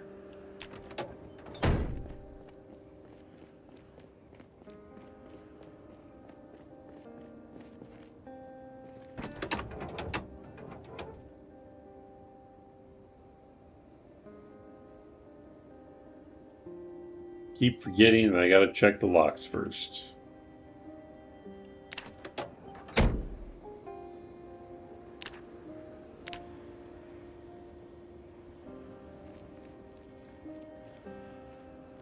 Oh, that's a stone. I need that on my other walkthrough, not this one. My other series.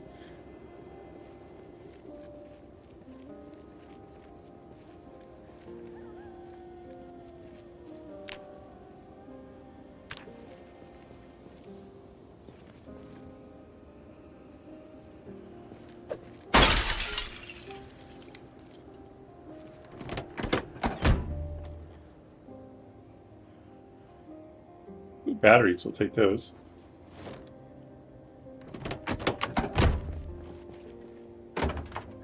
Another gas can. Sure, I'll take it.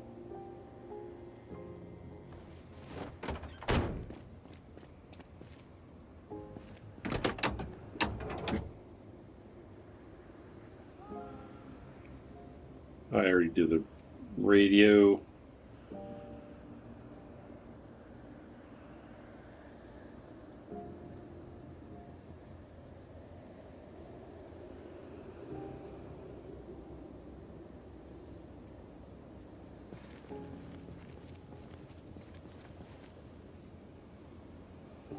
And if you have light bulbs that are of varying quality, I usually put the best ones in the front because you need those to see, and they do get dimmer as the condition goes down. So having the brightest ones in the front helps a lot.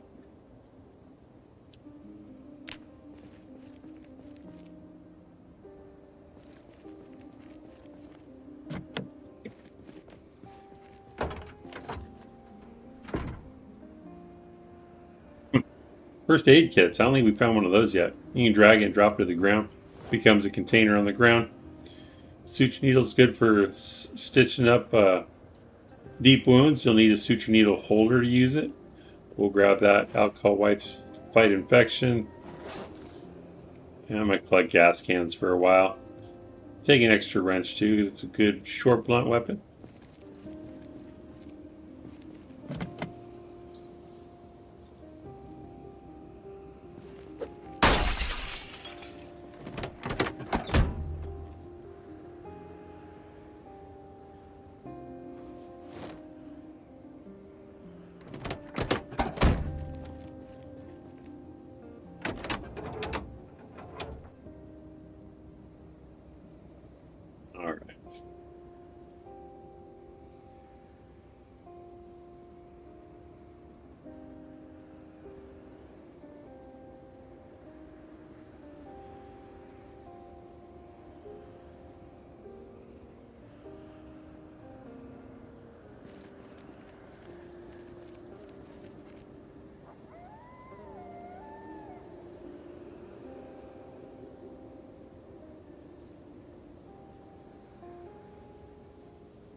How about now?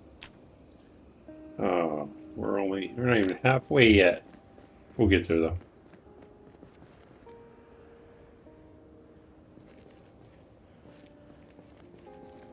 Is that a key? No. It's just a crack in the asphalt.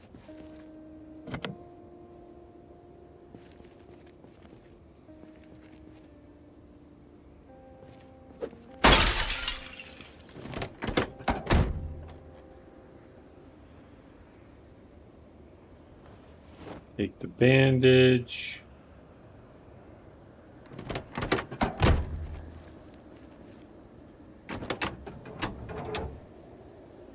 This grinding's worth it when you can start hot wiring cars, I guarantee it. Because then you can take whatever you want.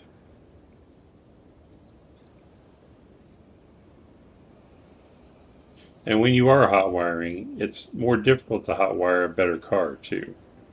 So like if you're trying to hot wire a Dart, it'll probably hot wire on the first try. If you're trying to hot wire a cassette, it's probably going to take a few tries. The highest count I had was for a Humvee. It took me 32 tries to get that thing hot wired. But it was worth it. Of course, that's not vanilla.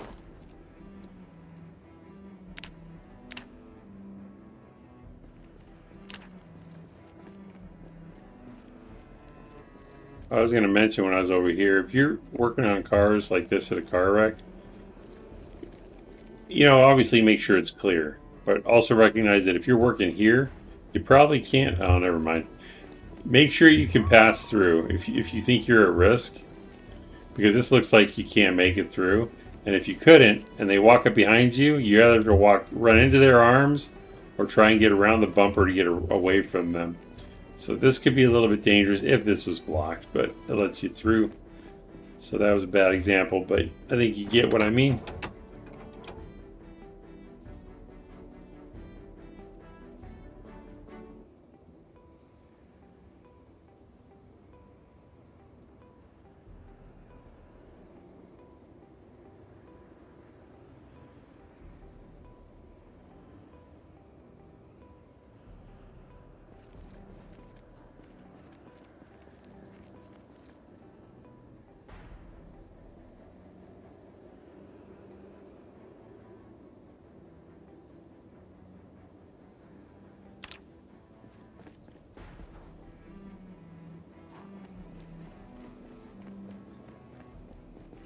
We only have... Oh, there's a few more. Okay, cool.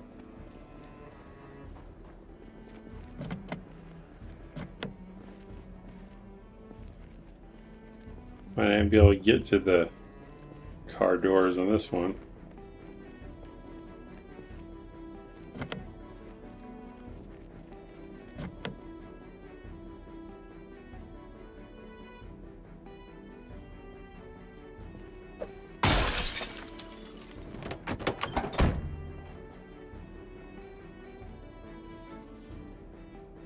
We don't need any more cigarettes.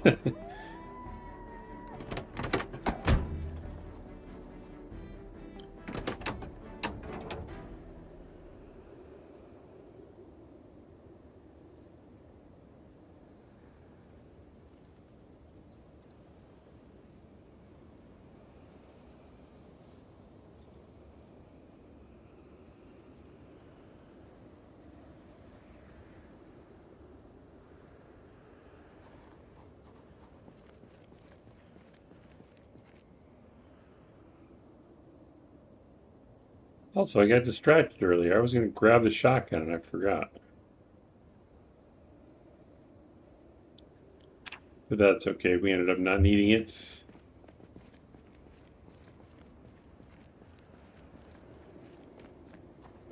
For example, this truck, this van, I bet it has 250 around that horsepower. Let's see.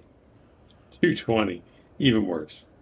So, even if this thing was green, I wouldn't take it. Unless I really didn't want to walk. And even then, I'd probably abandon it the first chance I got. Because you drive through the grass and hit like one or two zombies. Like, you get like one or two zombies in front of the hood, and you'll just come to a complete stop, and then you're in trouble. Especially if more zombies are coming.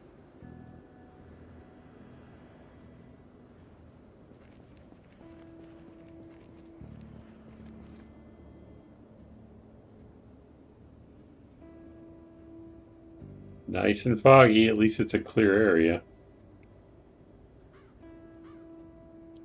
Oh, that's what I was going to say. About the engine.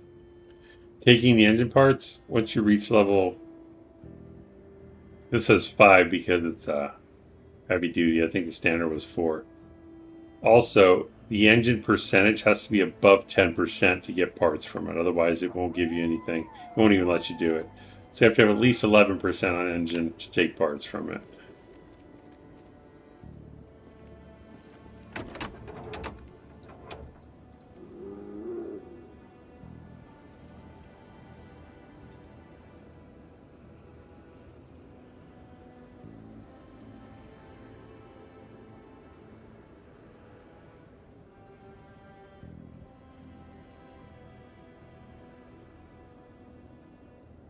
Vaco Plays. Hello, hello. Welcome, my friend. You made it. Peacecob. All hail the epic postal service step van. Clearly the best vanilla vehicle in PZ. That's a fair statement, I suppose. It's pretty good.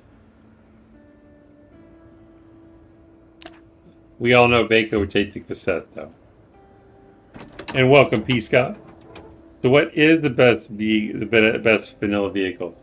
Well, Vaco would say it's cassette. As you know, Vaco. And it's a good car. I just hate having only 2 seats. And it's loud usually, unless you get a good performance muffler on there. But Vaco doesn't care about loud because he's going to kill everything he sees anyway. So let him come. But like earlier, Chisan was baiting me into admitting that I thought the Franklin, now I can't remember what it's called. The SUV Franklin, whatever it's called. That's my preferred favorite. I'll take a cassette though, it has the power. Just buy one in real life and then you can get over it in game. Demented, right?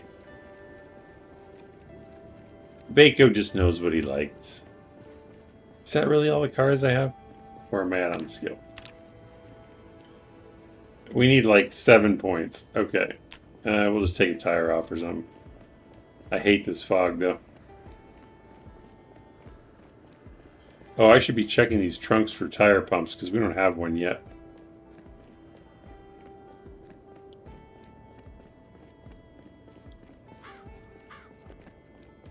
Did I mention I hate fog? Let's see. That's not a car I can access. How about this one?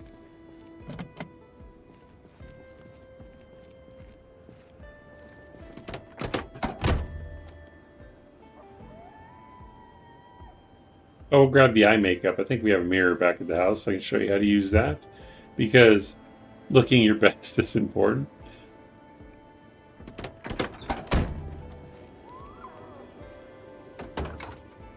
Nothing. We'll take the garbage bag, though. Best car, says Mr. Time, is one that works. That is a fair statement. I can't argue with that. I have seen plenty all-green ambulances. Also a good vehicle. Why did I forget the ambulance? Yeah, Baco's right. Ambulance is pretty solid. It only has 2 seats, but you have options with an ambulance. I thought I opened this already. I must not have unlocked the trunk. I don't want that battery. It's almost dead. I guess if we're going to be doing trapping later, I should start taking twine. Or any car. Drunk doesn't drive. Do not let drunk on life drive your vehicle. If you like your vehicle and want to keep it. Yeah, I don't want duct tape. I'll leave the duct tape for Baco. You can have it.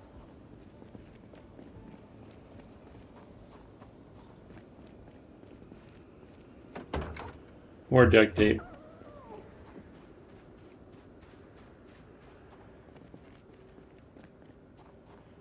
And this is the car wreck of it. It's not an actual one, obviously, but I also like the, I don't think it's called a Jeep. It's called something else.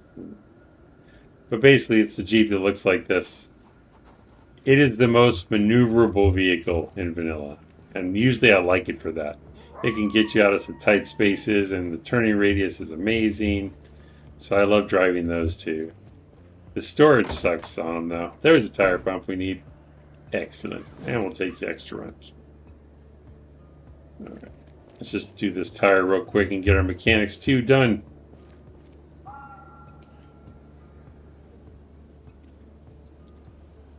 What are you guys saying? Peacock Drunk is fine. All those trees that leap out into his path are to blame. That's fair.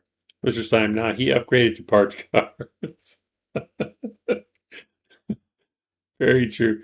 Peacock Slater loves himself some Jeeps. Yeah, the Jeeps are awesome. I love them too. Especially the Ranger model. The Park Ranger one. It's so cool. Wrangler something or other. I think you're right. And they are standard vehicles.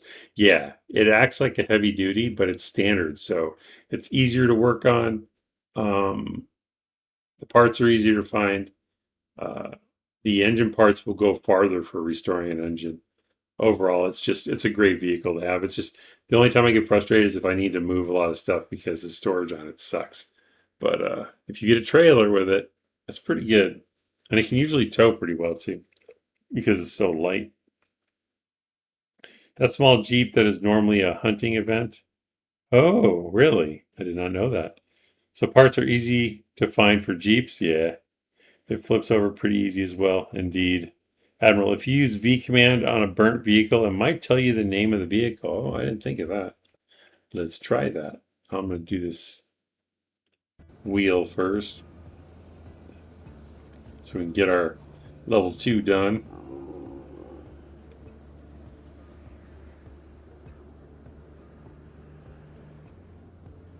Really? We're not done yet? What are we at?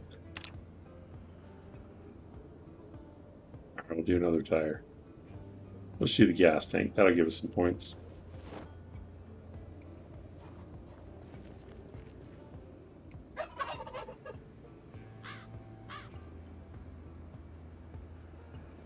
I took it out on the first try? Wow. We'll never get this thing back in.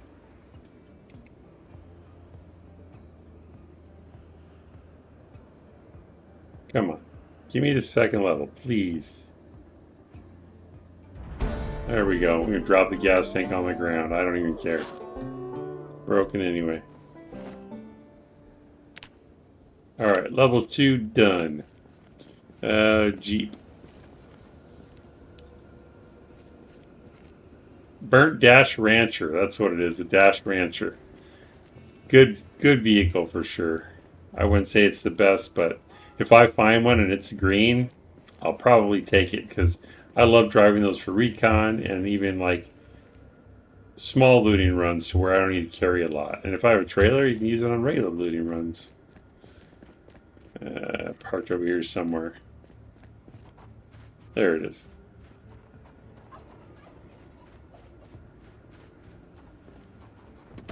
Sit in the car, smoke a cigarette, catch up and chat. Them some high stats. My single player run was still at all 0 before I stopped playing. Jeez. No thank you.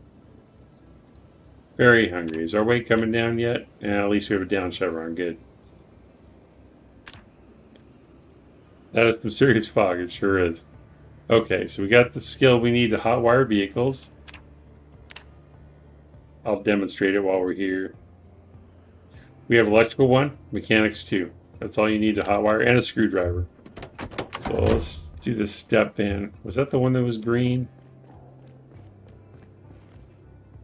I guess it doesn't matter. We're not necessarily taking it back, but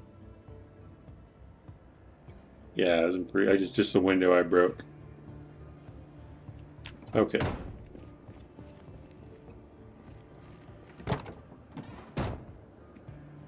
Okay, so to hotwire, you press V, and then you click on this little key with the check mark, hotwire engine. If we didn't have the capability, there would be a red X here, but as a check mark, so we can do it. And then what I've learned from my friend Vaco Plays, you can queue it up. So you can click it a few times. We got it on the first try though, so I could hit escape to back out of the rest. So you see the little yellow red wire now in the ignition, that means it's hot wire. And all we have to do is, as long as it has gas, we can click on it to start it. Or press W. I thought you could click on the key slot, no? So W or the engine. Also, you can use N. N is in no. N is in Nancy, N is in no. To start as well. I don't know why you would use the N key, but some people do.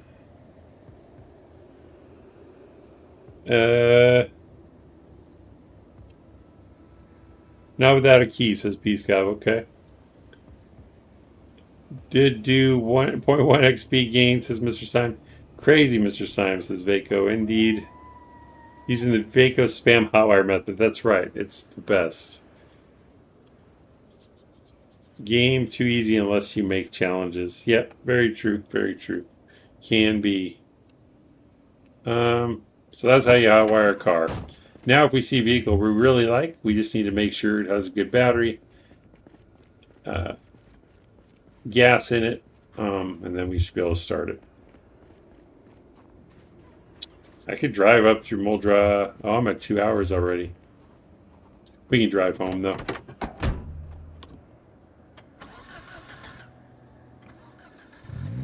So we sort of discussed about the best vehicle in vanilla. Everybody has their preferences. I didn't even see a pickup truck. It's kind of weird.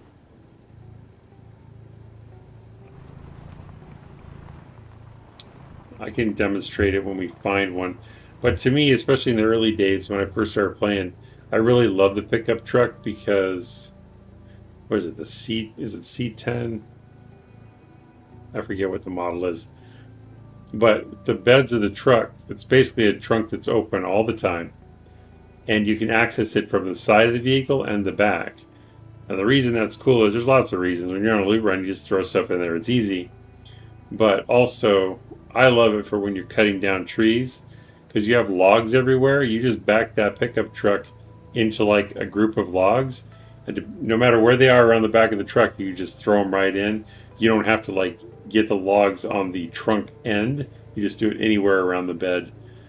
So pickup trucks, if you don't have a bigger truck from like a modded vehicle, they're good for cutting down trees and collecting logs. Mr. Time, the dart is fun for drifting. I've never really mastered drifting. I always end up in the forest. The F-150 that drunk likes. As far as the modded vehicle goes, I really like the F-350. That truck is a beast. I forget what mod it's from. If you get the dually model, it's even better. It has like a toolbox up behind the windshield. It's pretty cool.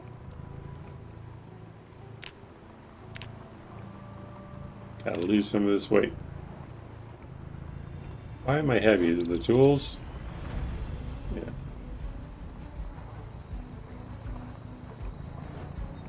I forgot to put air in the tires. We'll do that when we get home.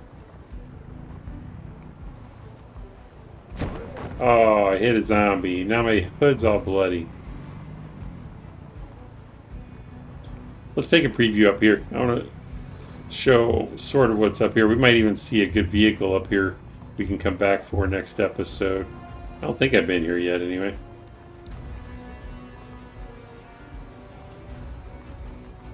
Have I?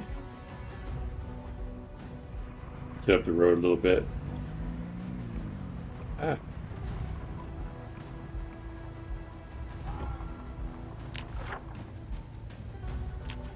No, we haven't been up here yet. Alright. So we just passed the diner on the left.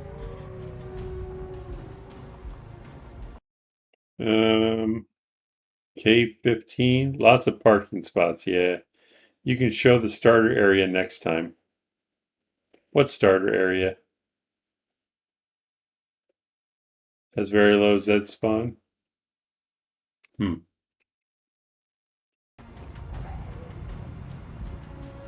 So you have this parking lot here.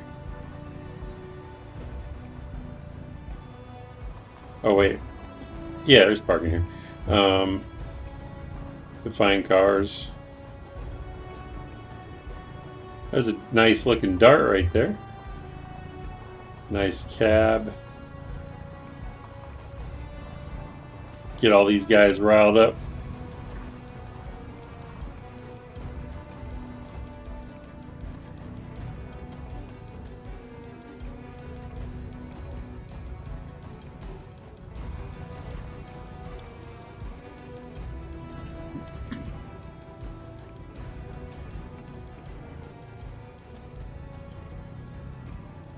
And some of these buildings have loot in them too, but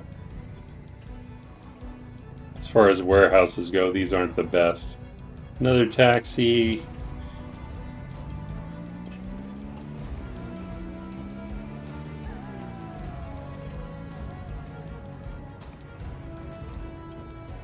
believe it's like a mechanic shop. Sometimes you can find tools in there. The house near the wall. Near the well. Okay, that's a good idea. That is a good spawn location, you're right. Well, can you spawn there? Or you just need to start out with a base? Let's get back to the road. Oh no, it's another parking lot. Nothing fancy yet.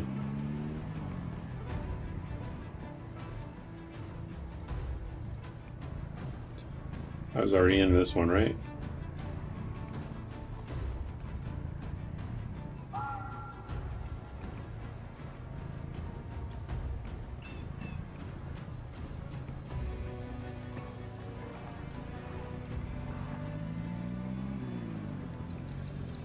Oh, so this is the main highway right here. Okay.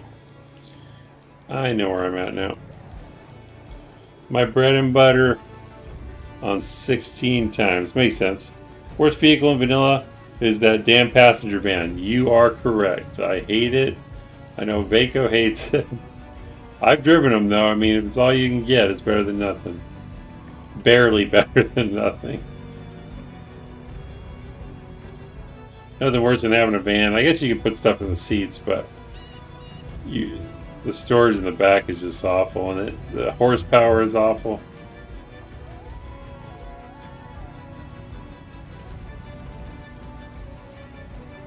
I was hoping we'd find a cool vehicle, but it's not looking like it.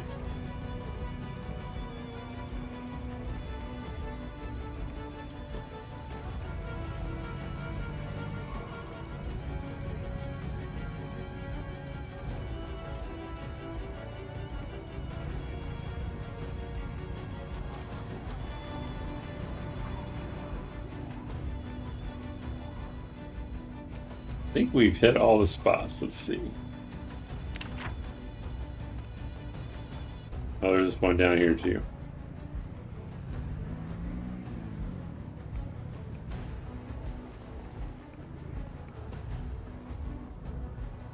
Thought I looked at this one already. Oh. Good source of early weapons.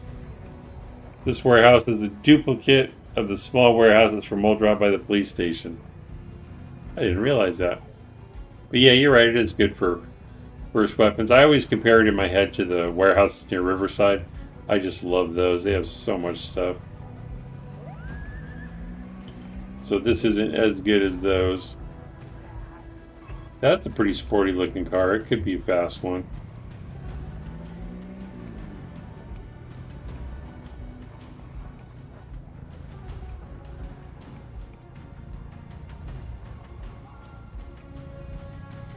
Alright, so we probably won't come back here for a vehicle anyway.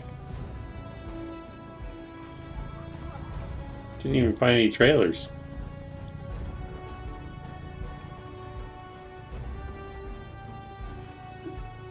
It's a sports car, 4-seater, that's what I thought. They're pretty fast, pretty powerful. Might be worth coming back so that we have a performance one. We'll find a cassette though. We just gotta find a... Where do you usually find cassettes? Are they in the rich neighborhoods or... I usually find them by accident, but I don't really know where to look.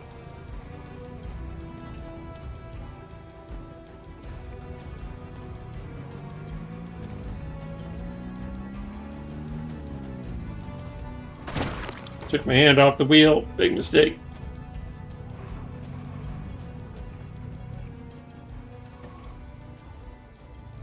And just fast enough to snap your limbs. And March Ridge. Really? Oh, that's right. I did see them there before. We'll have to find a cassette just for Vaco at some point. We'll do that. We'll make... March Ridge is an interesting learning curve anyway, so it'll be good for the series. At the front of the Riverside Bar. That's true. You're reminding me of all the good spots I totally forgot about.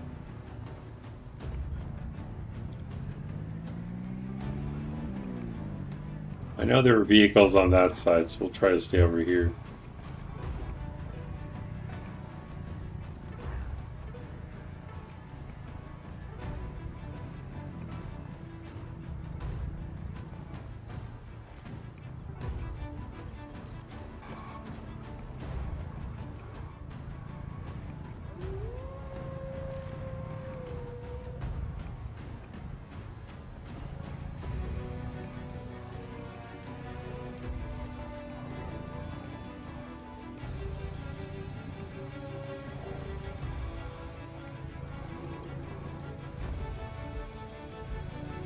Such epic music, I feel like a hero.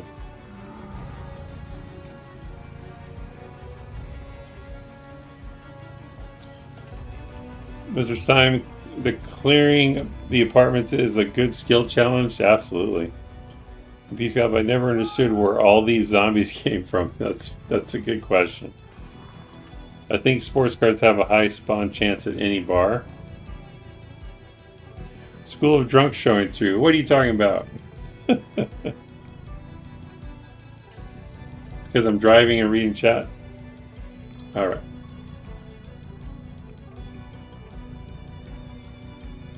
Also, ideally, if you can clear the road of vehicles as you pass, you should. Especially if it's a road you're going to use a lot. That way you'll know it's clear and you can just go really fast. Except for zombies, you'd be safe. Zombies will damage your car, but hitting them won't kill you. Hitting a car could kill you.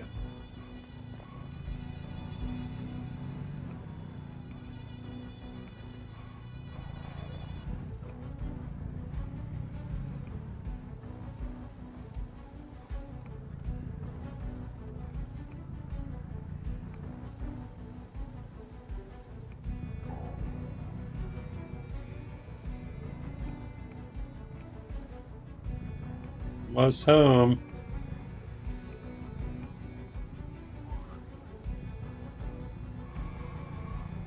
And most of the corpses have decomposed. Awesome.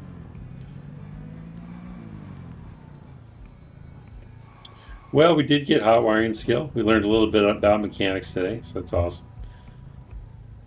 Hopefully anyone still learning has gained some knowledge today.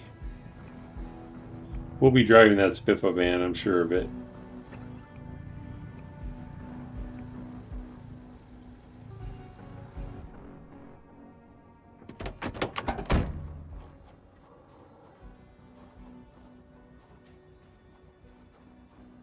Oh, look a little different. Young carrots instead of seedlings, so they are getting farther along. I'll have to start get this grass off of my carrots. We'll have to talk about fertilizer at some point. It's more useful in the higher levels of farming, but we can still talk about it. Don't need to carry all the tools, but that's okay.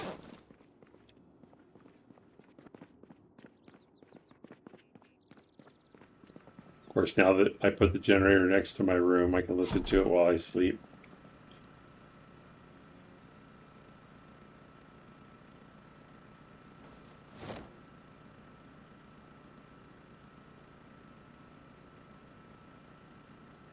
P Scout says, I hear the Raven Creek Tunnel is nice this time of year.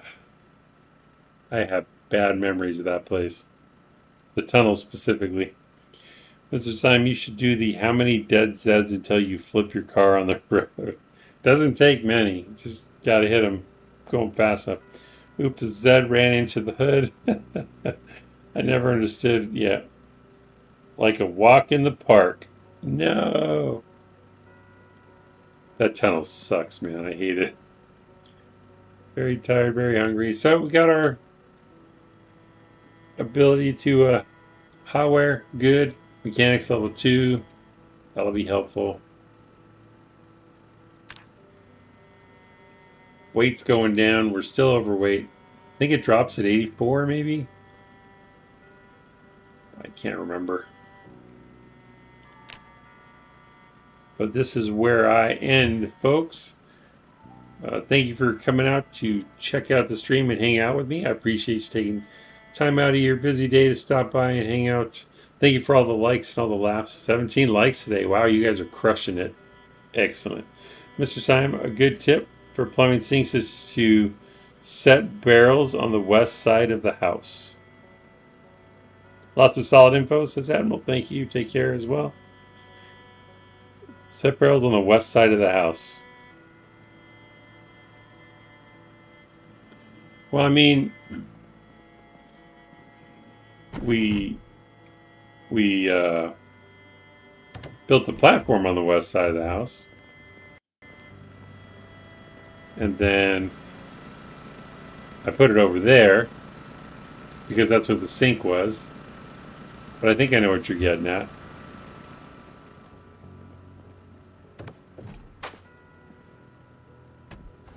Virtually Addicted, great stream. Thank you so much. Good game, says Vaco. Appreciate it. Keeps the house looking good. Oh, I see, because it's hidden. That's true. And since you mentioned that, Mr. Syme, it also reminds me. Makes the house look nicer, absolutely. But it reminds me, I haven't done this in a while, but you notice we look out this window, you can see, but except for this corner here, you can't see that there's a floorboard outside this window. So what you can do, I've done this, I've only played PvP servers a couple times, and sometimes they didn't have claims, you couldn't like claim safe houses, so it was super dangerous. But because the west side of the house is hidden, like even with the window open, you can't see the floor out there. What I would do, and I'm sure I'm not the first person to think of this, but it worked, is you could build a crate right here on this floorboard, and you can't see it unless you come through the window. So if you had a crate here, you could hide all your good stuff in this crate, and then just close the window, or even leave it open because no one's going to see it. And then you could even put like a good weapon here on the table, like a shotgun or something, as a decoy. So someone's looking for loot, might come in and go, oh, shotgun, take it. And they're not going to think about going out of a second story window to see if there's a crate out there. So that's how I would hide loot in a non-claimed safe house in PvP. So if you get raided, they don't get all your best stuff. Tricks of a pro level, says Becca. Thank you, sir. Mr. Stein, I built houses before and had to figure out how to make them look sexy. That's always the most fun part, really. Absolutely. So apologies to Jacksepticeye. We ran out of time today. I'll be sure to get him on the stream soon. Until next time, everyone, safe journey. Keep on keeping on and keep on surviving. Thanks for another great stream, says Aldrin. Thank you so much for watching.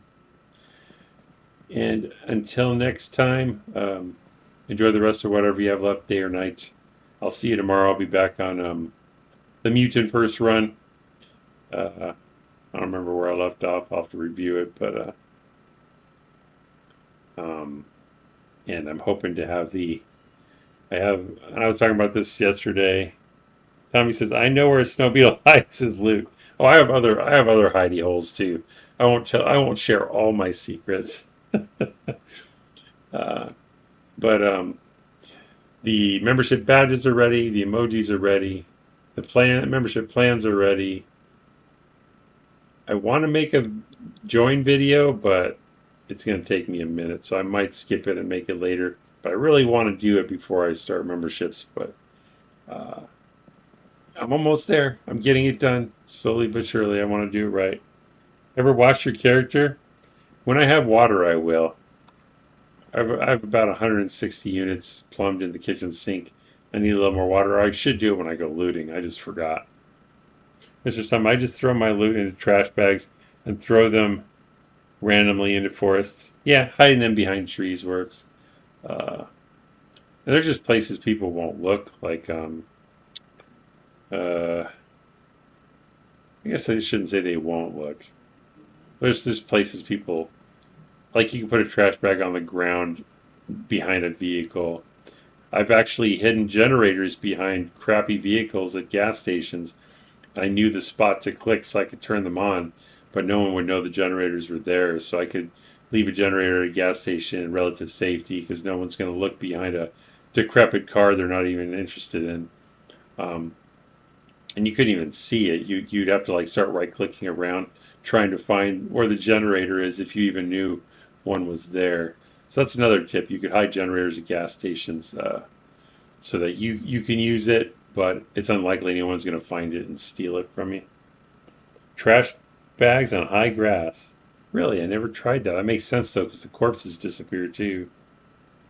But thank you for all the tips at the last minute, guys. I appreciate it. Very helpful. But yeah, I'll be back on tomorrow. So until then, take care. See you soon. Bye.